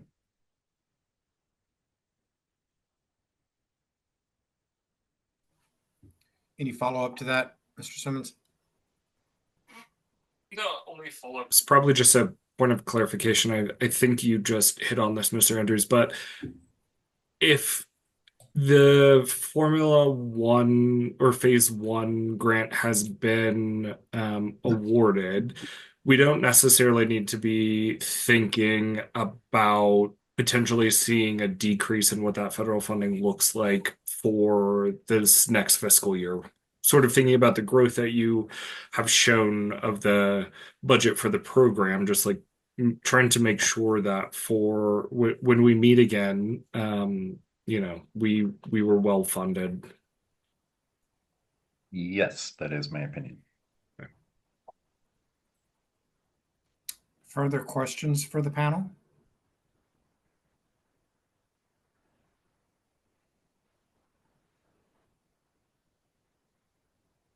All right, I'm not seeing further questions. To my fellow commissioners, at this point, we've got 3 potential items left to deliberate on. One is the discussion on enterprise orphan well fees, the discussion on institution of new marginal well fees. I think a third is direction on the marginal well program. We did put on the agenda the potential for executive session. To my board members, an executive session is an opportunity for us to meet with our attorneys to receive legal advice in a quiet place on any of the matters that are before us. We do not need to do an executive session, but the option is available. I see that Assistant Attorney General Kyle Davenport has visualized. Did I get the definition of e-session right? Did you want to add anything further to that? That's exactly right, Chair. I don't have anything to add to that. I would just like to note that I am happy to have individual conversations with board members as in addition to or as a substitute for executive session. Just want to put that out there as the board is considering what to do. Okay, no, and that's fair. I guess the preliminary point here is, does the board feel that we're in a, good place to be able to start to move into deliberation on the orphan well fees, the marginal well fees, and the marginal well program? I'm good, but I'm one person. Others shaking heads up and down, which is a positive fashion. All right, then let's move toward discussion of enterprise orphan well fees as an initial topic. The recommendation to us is that, based upon the fact that there are federal funds available, and that the 125 and 225 based on production generates about $9 million a year, that remains a proper allocation or proper fee for us to consider moving into 2025. Does anybody care to add further dynamic around that point for discussion? Ms. Archuleta? Quick question. So if we do get any news on any changes in federal funds, would there be an opportunity to reconvene and discuss the implications before we meet again in a year? Yeah, and AAG Davenport, I might have you show back up. This gets to sort of the enabling act of the work that we do. In the past, we've met, kind of once a year, usually in the fall after we receive an orphan well report from Mr. Andrews in like July, August-ish sort of thing.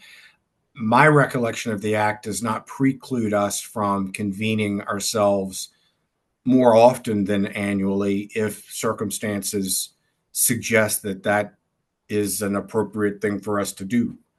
But I'm flying off the cuff here a little bit. Good memory, Chair. That's accurate in regards to the statute. The statute requires the board to meet at least annually, but does not limit the board to meeting only once every 12 months. Okay. And then thinking through this just a bit, it looks like if we follow through with the direction for us to provide direction back to staff on the marginal well program, that there's likely going to be a need for this board to meet sometime in the spring or after April 1 for us to gather that direction back and then adopt the marginal well program and with more nuances to it.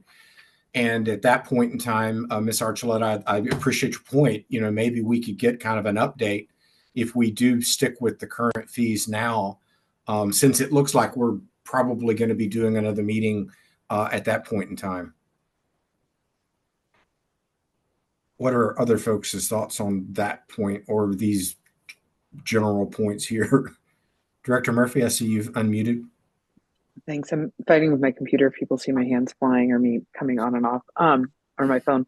I am happy, Board Member Archuleta, to make sure that staff or I request a board meeting if we find out that there's a significant change in how IIJA is going to be administered.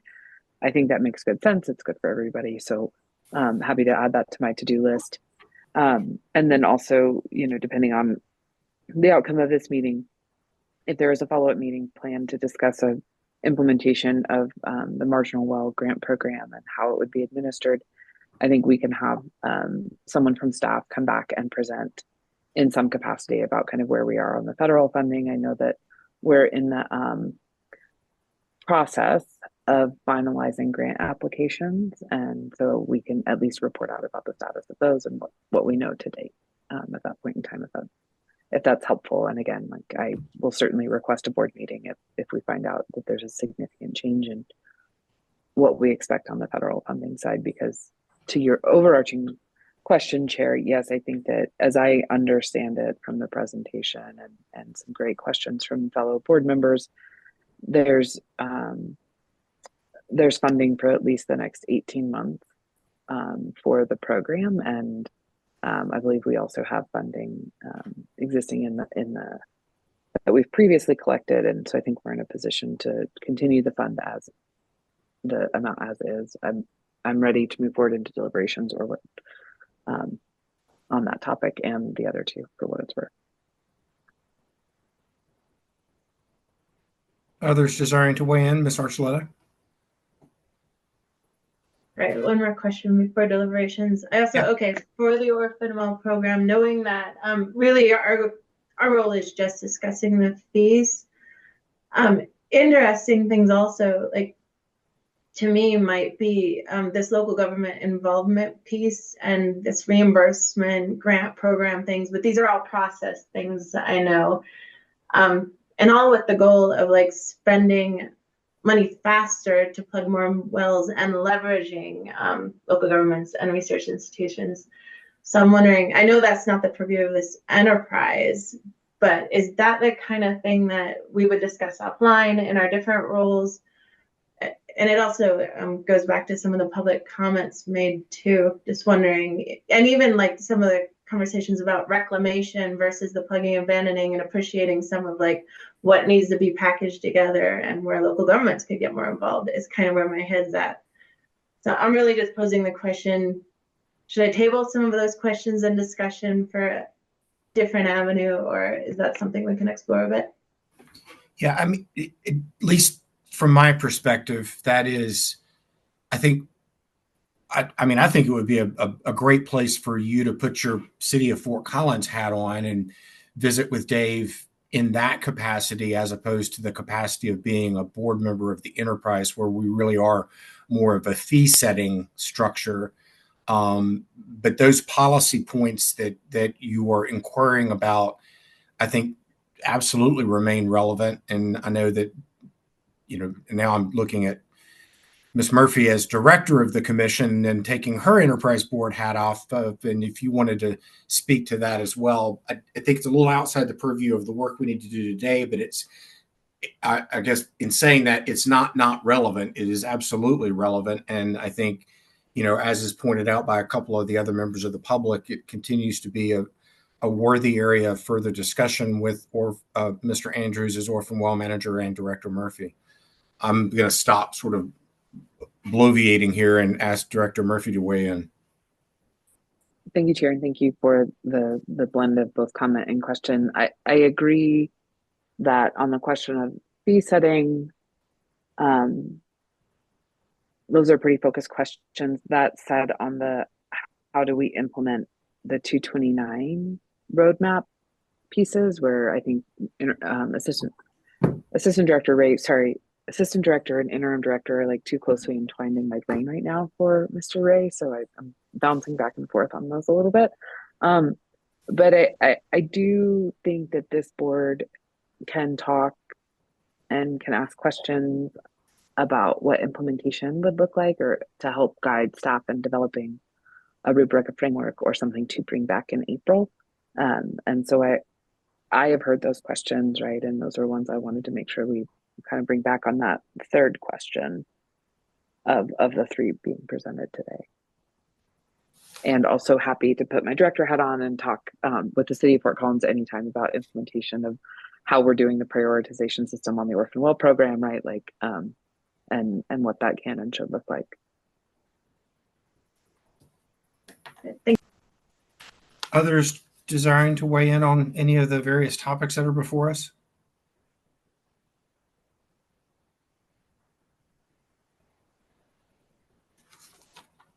All right.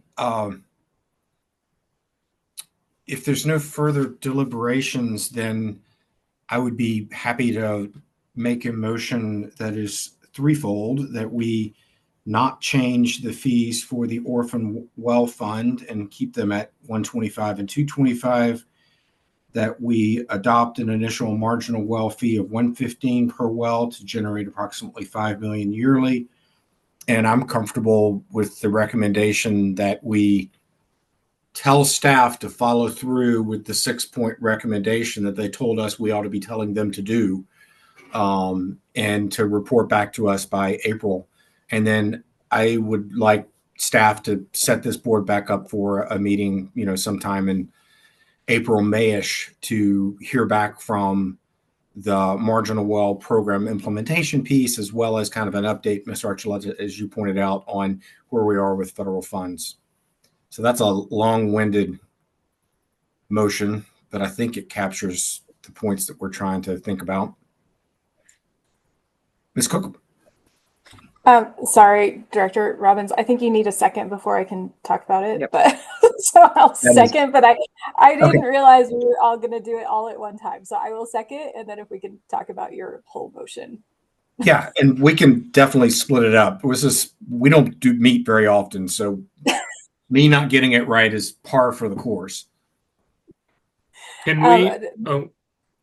Sorry to interrupt, but can we split it up? Can we split that motion apart so then we can hit Ms. Cook's point before we vote on that? Thanks. AG Davenport, how do I unmove my motion and split it up? Chair, if you just withdraw your motion, and standard practice is that needs to be accepted by the seconder. So Board Member Cook, if you would agree to that withdrawal, then we could go back to go and start with new motions. All right. Welcome to sausage making to everybody that's watching us. I withdraw my motion. Second. Thanks, Chair Robbins. All right. So then, to try to get this right, I would move that we not change the orphan well mitigation fees and leave them at their current 225 and 125 rate. Second. We have a motion and a second. Now we get to deliberate, talk, whatever else we think we want to do on this initial motion.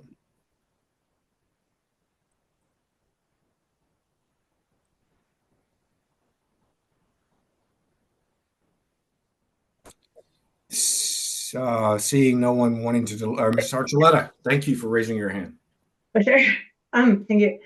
I think I'm going with the understanding that more money right now would not lead to more wells being plugged faster, is my understanding. And I just wanted to confirm that. Yeah, and that's a question for Mr. Andrews, which we're allowed to ask as we deliberate. That is correct. Our primary limitation at the moment is staff resources, which we are working on hiring. Further deliberation on the motion.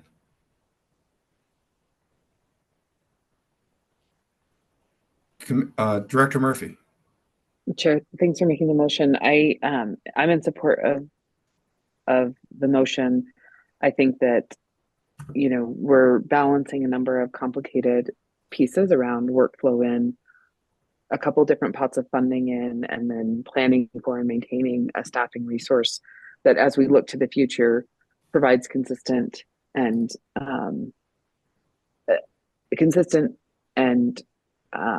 oversight of a program and of work being done in the state of Colorado in compliance with ECMC's regs. Scaling up and scaling down quickly is difficult, as I understand it from Mr. Andrews. And so I think that maintaining the funding now, making sure we keep a very close eye on what is going on with the federal funding to make sure that Colorado does continue to fulfill its obligations under the Orphan Well Mitigation Enterprise as it relates to plugging of orphan wells and related executive orders, focusing on high priority wells first and moving through the list is where I'm at today, looking at the balance of information in front of us. I would look forward to meeting again later this year on any number of topics, and then probably again in the fall per our regular cadence. So I'm in support, Chair. And when you say meeting later this year, like Sorry. springish of Yeah, what 2020. within the next 12 months is what I should have said, certainly. Okay. Apparently I don't know what year I'm in. All right. Further deliberation on this initial motion.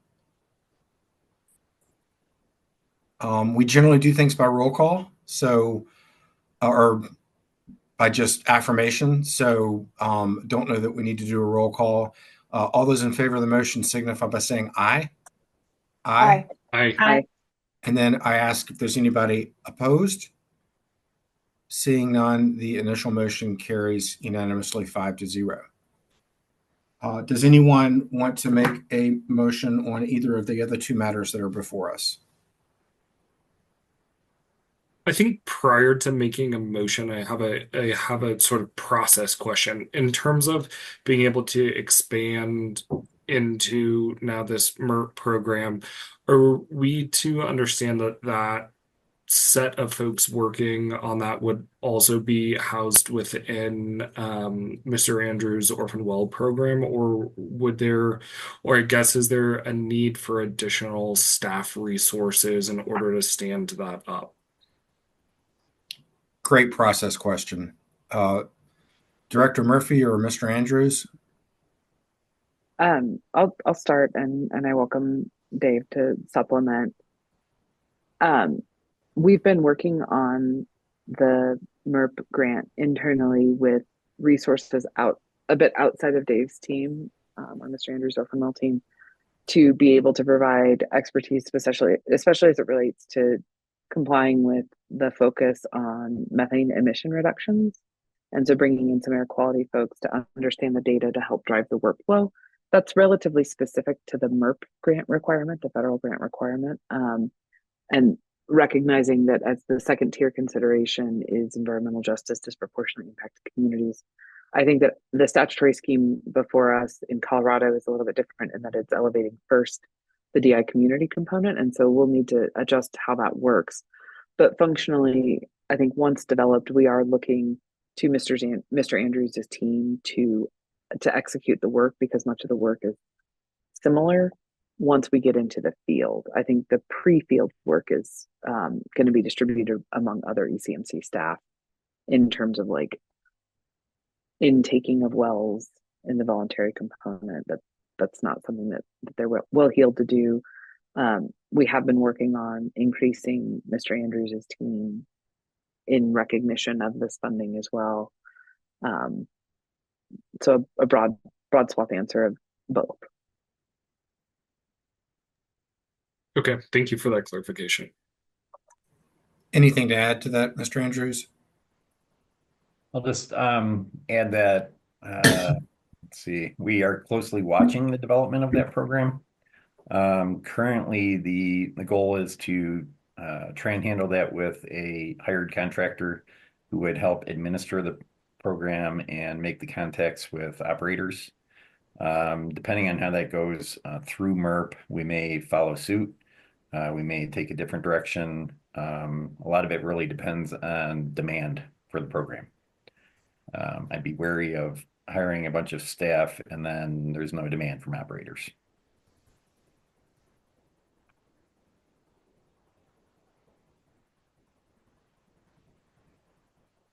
Further process questions, or does someone desire to make a motion on this next point? Ms. Archuleta. Process question.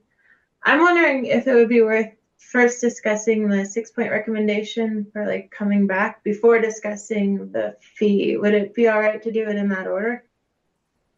Absolutely. Start the discussion for us. Oh, I'm not articulate enough to make the motion, but do you have to make the motion to start the discussion? I'm looking at slide 10, which had 6 points of recommendations, a definition of marginal wells for the purpose of eligibility for the program, based upon the statutory definition, number 1. 2, a process for operators to volunteer wells for plugging. 3, a well prioritization methodology that reflects 229 mandate and enables the efficient and effective use of marginal well program funds. Fourth, the timeline for implementation of the program. Fifth, the description of any anticipated personnel or other needs associated with implementing the program. And then kind of a catch-all, any other program elements identified by staff. And I really appreciate staff putting that together for us.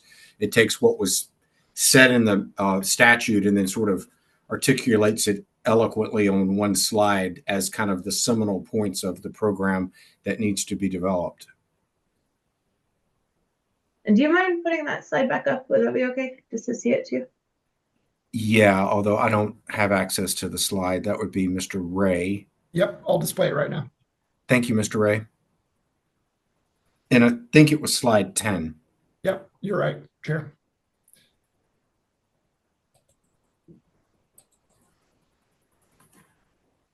Can you all see that? Yes.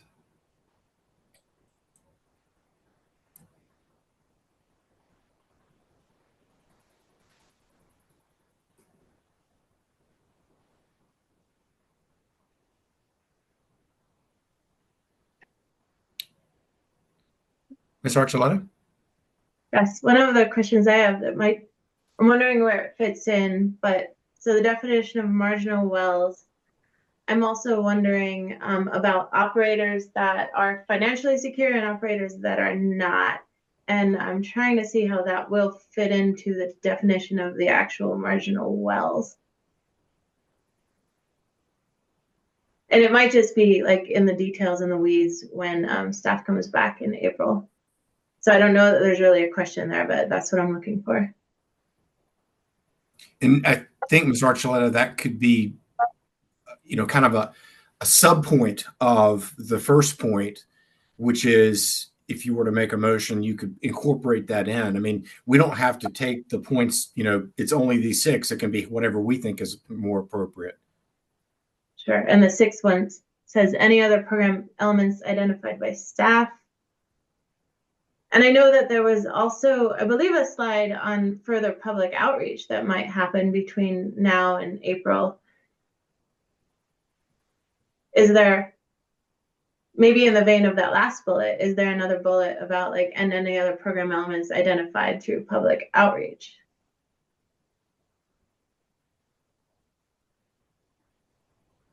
Which might be implied as well. Director Murphy? Thank you, Chair, and thank you for the comments, Board Member Archuleta. I think that taking my board member hat off real quick and putting my director hat on, have heard your comments and could think about where that could guide or be considered, whether as part of the definition, whether it's into the process for volunteering, or whether it's something that comes to us from external stakeholders. Obviously, it's been put on the table today by public comment. So I think it has been brought forward. I think we need to think about it. I also want to be exceedingly careful about our characterization of financial security. That's not something that or like how we use these terms, I think we can always look to what is an ECMC system as we're working through it, and what that system shows is information that we could integrate into implementation of this. And so I guess big picture, I hear the comments. I think we need to think about how that can fit in, and that's the kind of direction or commentary that would be helpful from this board for staff as we're looking to that, hopefully, if we decide on an April 1st deadline, to put forward a process that we all can then look at, evaluate, discuss, adjust or not, and in a subsequent meeting. Ms. Cook? Yeah, thanks, Chair Robbins. So sort of a two-pronged question, sort of commentary. Director Murphy, you made me think of something when you said that. So just a process question, I guess, recognizing that this board has the obligation to put forth a fee. Does that have to be done at this meeting, or can that accompany the staff presentation in April? that's just a process question. Director Murphy? Thank you for the question. From my standpoint, collecting fees is complicated, right? It's hard for the people paying them. It's hard to build a system to collect them. And so when we're looking at the staff calendar of fee collection, it made sense to us to have that fee collected concurrently with the Orphan Well Mitigation Enterprise fee that we have approved and is not changing. And to do that in enough time for administrative and notice purposes, I would lean towards doing it sooner rather than later if we want to have it collected this year. I think that I can't recall the statutory language, so I'd have to defer to Assistant Director Ray or AAG Davenport about the mandate component of your question. I was more focused on how we do it well. Mr. Chair, if I may, Go ahead. the rationale for proposing the fee now, as Director Murphy articulated, is that operators will be paying the annual mitigation fee, the Orphan Well fee, in April. And the intent was to have the new fee paid in conjunction with the existing fees, so that money was collected in April and for operators' convenience paid all at the same time. So that was the rationale for doing it now. Thank you. We appreciate that because, yeah, consistency in budgeting is always extremely helpful.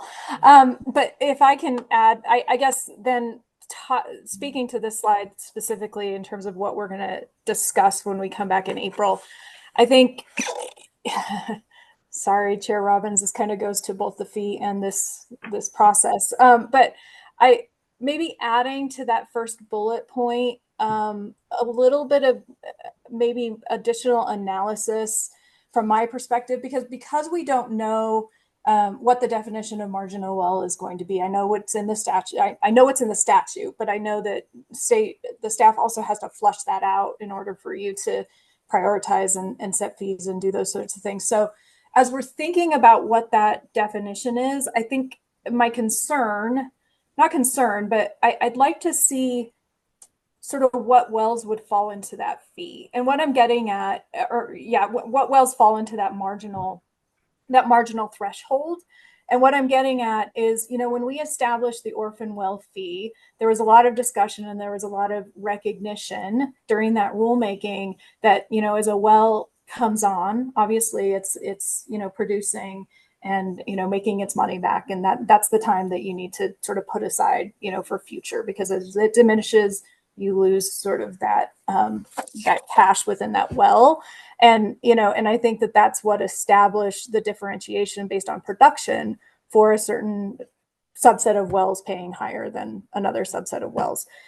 This program, in my mind, is fundamentally different than that for two reasons. One, it's a volunteer program. And as you mentioned, Mr. Ray, it is taking some liability off the operator. It's taking some liability off an operator that potentially would, or a well, I don't even want to say an operator. It's taking some liability off a specific well that's marginal and could create an orphan well in the future, more likely to create an orphan well in the future. So we're planning for there's more likely orphan wells in the future for higher production. I think for me, this is a little bit of the inverse, and I'd like to see an analysis of, a higher percentage of maybe flipping that marginal, lower producing marginal wells are actually paying more into this fund, unlike on the Orphan Well Fund, and recognizing what wells or operators would be volunteering into this program.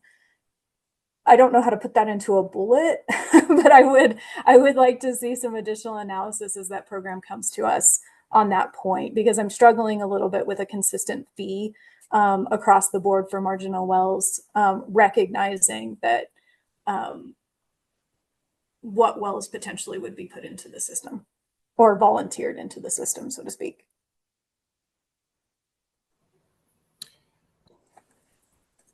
So,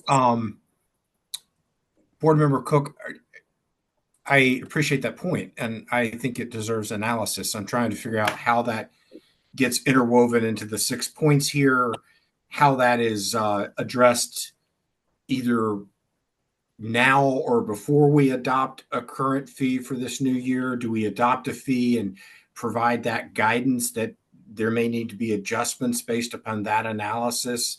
What's your thinking on that? Yeah, and that's why, thank you, Chair Robbins. That's why I asked the question, and I completely appreciate Director Murphy's comment on that. Efficiency and consistency works for us as well as the agency, so I get that. So that was my question on timing. I think, I think I can, recognizing it's our obligation to set a fee, I can get on board, although have some concerns about the consistent fee across the board. But to that point, Chair Robbins, maybe adding a bullet point of, once we set the definition of marginal well, reevaluating that the fee is across the board for all well types, because my preference in this scenario, unlike the orphan well scenario, is that if you're going to volunteer to be part of this program, you should pay more to potentially want to be part of the program. I'm looking to Mr. Ray or Ms. Murphy or Mr. Andrews in terms of like how to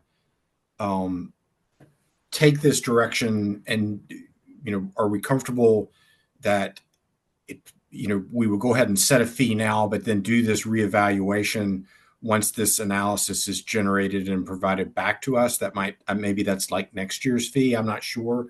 I think that's one option.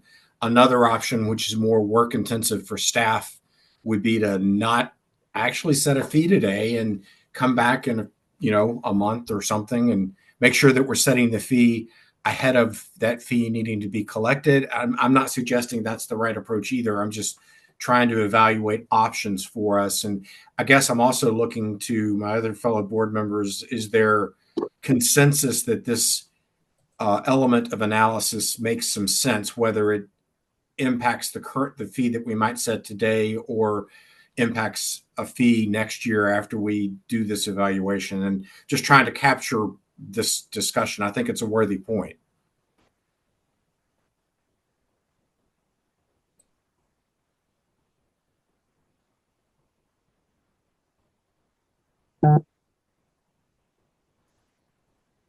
Chair. Go ahead. I can't see everybody. Oh, I've got two hands up that I couldn't see either one of them. Go ahead, Director Murphy, and then Board Member Archuleta. Great, thank you. I appreciate all of this discussion, and Board Member Cook, I think you've articulated an important question. I think from an operational standpoint, my preference would be to stick with staff's recommendation on the fee amount, add a bullet point to the analysis that encapsulates your comments, or I would reflect to you that as director, I've heard them, much like I reflected to Board Member Archuleta around the financial assurance component. And then again, kind of looking at the cadence of the next 12 months, looking to have a report or a recommendation to back to this board April 1st.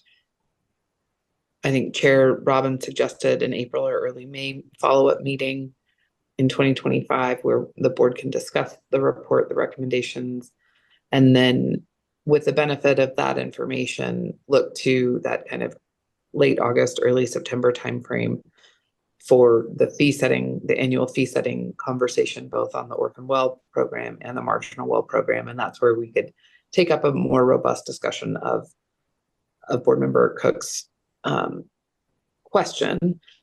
That said, if the board would prefer, or if a majority of the board would prefer, I think staff could try to get at least a definition of marginal wells put together. In the meantime, I would recognize that ECMC and its stakeholders have a pretty robust rulemaking calendar in December. Just with our work, I recognize that many of our stakeholders are deeply involved in the work at CDPHE as well.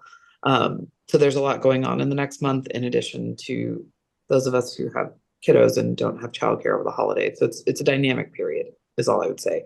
So those are my thoughts. Again, I would say my preference would be to stick with staff's recommendations, fold in the commentary today around financial assurance, around a non-uniform fee, and those are things that we can take up on a go-forward basis. Thanks, Board Member Murphy. Board Member Archuleta, you have your hand raised? Thank you. We have a comment and one more question too. Like from what I heard from the presentation, like the fee isn't just about, like it's partially about standing up and initializing the program. And I know from previous discussion, we know that more money does not necessarily equal more wells. So I think that's a really important part. And I hope that type of fee can help like initialize like a really efficient program, because we've already seen there's more wells coming than the money can afford. So that's sort of my comment. And if I get anything wrong in there, like, please correct me. But my question is, what if you do set up a fee and you end up with more money than you can spend? My understanding is that just carries over, and like federal grant money being different, that has strict deadlines, but this fee type money, like that goes into the coffers and becomes available as more and more marginal wells become identified or volunteered. Is that correct? That is correct. If we set fees and let's say it generates 5 million and I'm just making the numbers up here, but we spend 1 million with folks agreeing to use the marginal well fund, then the 4 would just carry over. And as we meet the next year, we would receive an analysis from staff about potential current next year's needs based upon what the fees might be as well as what carryover could be. Right, thank you. So, and that to say that I think I support getting a fee in place and doing an evaluation with this type of April meeting and later about, all right, is that reflecting what we're able to do and how much money we need in the program? So thanks for that. Board Member Cook, you generated this area of discussion. I'd love to call on you to sort of weigh in on what you heard from Director Murphy, as well as the process clarification from Board Member Archuleta. Yeah, no, thank you. I appreciate that, Chair Robbins. I appreciate the process clarification. I'm not, like, as I mentioned, I'm not opposed to setting the fee and then reevaluating. I think my reevaluation is a little bit different in that I'm not just, again, being familiar with the federal program. I'm cautiously optimistic as to the volunteering of wells into the program. So I hope that we get out of what the legislative directive was and the intent of the legislation to get some folks to volunteer into the program. I think that I do, my main clarification is not so much on the spending. My clarification is on the generation of the fee itself and how that generation is allocated rather than an across the board fee. I'd like to see some analysis based on the definition of a marginal well as to whether or not low, complete inverness and not what we think, but low producing wells paying a higher fee into this specific fund because of actually what the fund is to be used for.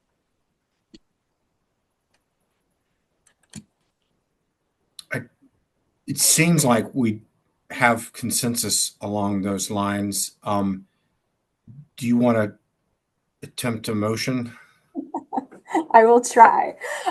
So, Chair Robbins, I move to direct staff to present the proposed program and parameters to the board for approval no later than April 1st, 2025, adding an additional bullet under bullet point 1 to provide some additional data and analysis as to wells that would meet the marginal well fee and whether or not we should reevaluate the fee based on production or the marginal well fee versus a flat fee for all wells. Does that work? AG Davenport, does that work? Yes, Chair and Board Member Cook, I think that's clear enough. Just to confirm, the motion is generally to approve what is on slide 10 being shown on the screen right now with the bullet point added that Board Member Cook just discussed. Yes, thank you, AG Davenport. That is my motion. I would second the motion, which then allows us to deliberate on the motion. Does anyone desire to deliberate? Director or Commissioner Murphy, you still have your hand up. I don't know if that's purposeful or not. Sorry. Okay.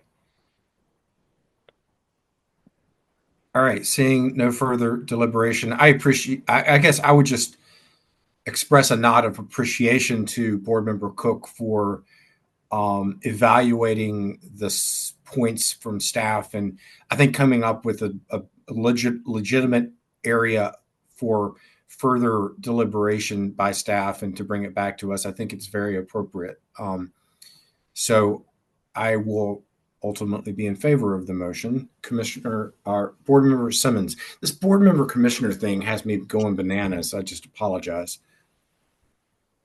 Thanks, Chair Robbins. I think in terms of the motion that we just saw, I am in favor of that. I have a question, potentially as to the authorities of this board, and so not wondering if this should be geared towards AAG Davenport, but I think I share Board Member Cook's cautious optimism in terms of folks volunteering into the program.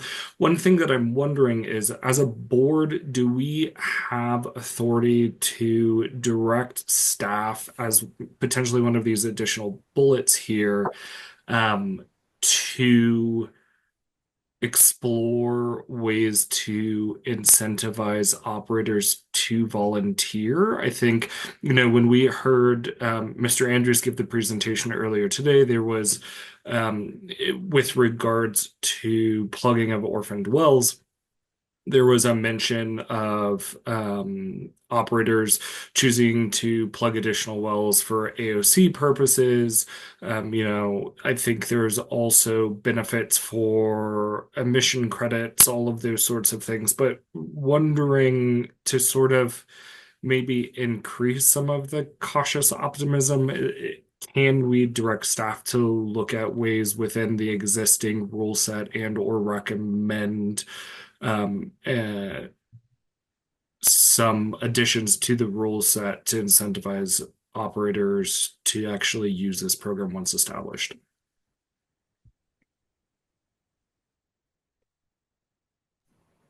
Board Member Murphy? Thank you, Chair. I think I have a couple of disparate thoughts. First, Board Member Simmons, I think I would like to ask whoever on staff is going to lead these efforts to connect individually with board members to really get a feel for what their thoughts are around implementation and try to have the benefit of that knowledge. So one, I think that's an important thing for board members to hear and the public to hear, is that as part of outreach, we would want to do that. On the piece around incentivizing, I want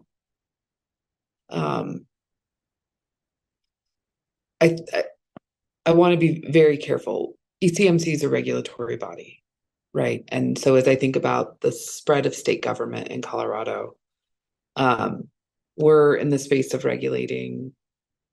OEdit and others are in the space of kind of incentivizing behaviors. And so I think that I want to steer away from that kind of incentivization, right? And make sure we're in the space that fits within our regulatory authority. And so I have a note of caution about how that could be interpreted, and want to make sure that we're clear that we're really focused on the regulatory requirements, protecting public health, safety, welfare, et cetera, and staying in that lane when it comes to implementing this work. And it may be easier for us to have that kind of discussion once we all have something to respond to, if that makes sense.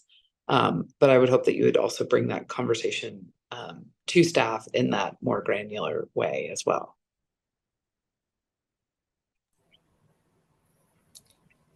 Follow up, Board Member Simmons?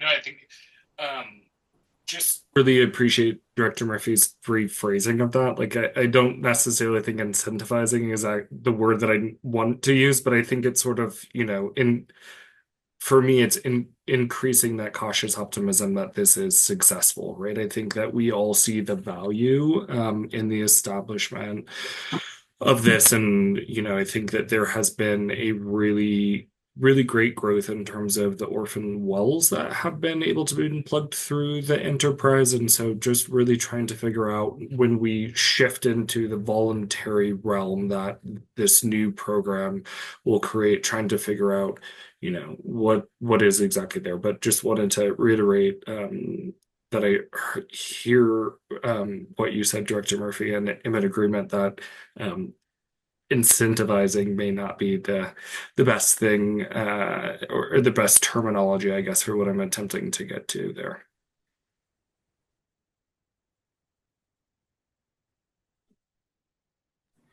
Board Member Archuleta? I'll just weigh in quickly that I appreciate Board Member Murphy's offer for staff to discuss with the board members in a little more detail. I think that will be really helpful for us as we reconvene in April. So just a quick thank you for that.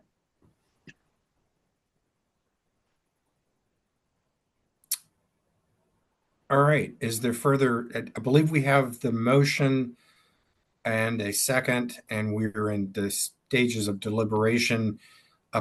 Board Member Simmons, did your point get encapsulated enough in the discussion that you feel comfortable with it, that we don't need to potentially amend the motion, but just that we're going to have some one-on-ones with staff, et cetera, and the word incentivize is going to be something different, that it's going to be out there in terms of the record? Yes. I feel like my point was sort of heard and reframed in a way that makes sense for regulatory authority. And I look forward to, coming to our next meeting with a little bit more information of how this can look. And just appreciate Director Murphy's volunteering of the staff time to work through some of those things. Thank you. And kind of a final question before I call for the vote. Mr. Ray, do you feel comfortable with the discussion that you've heard, with the motion that's on the table, with the direction that you've received, since this was your slide to begin with? I do. Thank you, Chair Robbins. I think that we can put together a proposal that includes these 6, as well as what has been proposed by Board Member Cook. And I look forward to working with staff to set up those meetings with each of the board members to better understand your interests and additional information that will be useful for your decision making in April. Excellent. All right.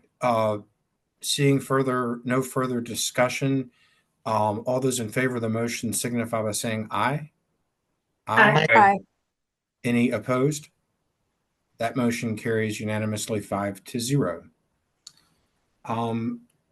Then I think the last order of business is the actual potential setting of fee for marginal load producing well.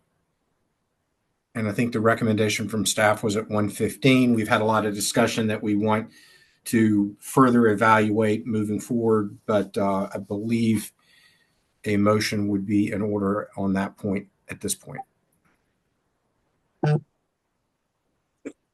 Director Murphy? I move to set the marginal well fee at 115 per well, as recommended by staff. I second that motion. Motion and a second. That brings us back to the deliberative stage on the motion. Anyone care to further deliberate that motion? Ms. Cook? Thanks, Chair Robbins. No further deliberation other than just I want to express my appreciation for Assistant Director Ray and Director Murphy and staff to evaluate that fee and have further discussion on what that might look like. So just express my appreciation, and I'll support. Seeing no further deliberation, all those in favor signify by saying aye. Aye. Aye. Aye. Any opposed? That motion too carries unanimously. that concludes the business before the board today. I would like to, as I started, express sincere appreciation to my board members as well as staff for a job well done and a job that was kind of new to us. We kind of stuttered through it, but I think we got to some good results. I look forward to visiting with folks individually on those points, and then we'll get back together sometime in the late spring to hear report back, etc. Unless there's anything further, I would move to adjourn the meeting. So moved. Second. Second. Motion and a second. All those in favor signify by saying aye. Aye. Great. Thanks, everybody. Be well. We'll be back in touch. Thank you. Thank you. Thank you.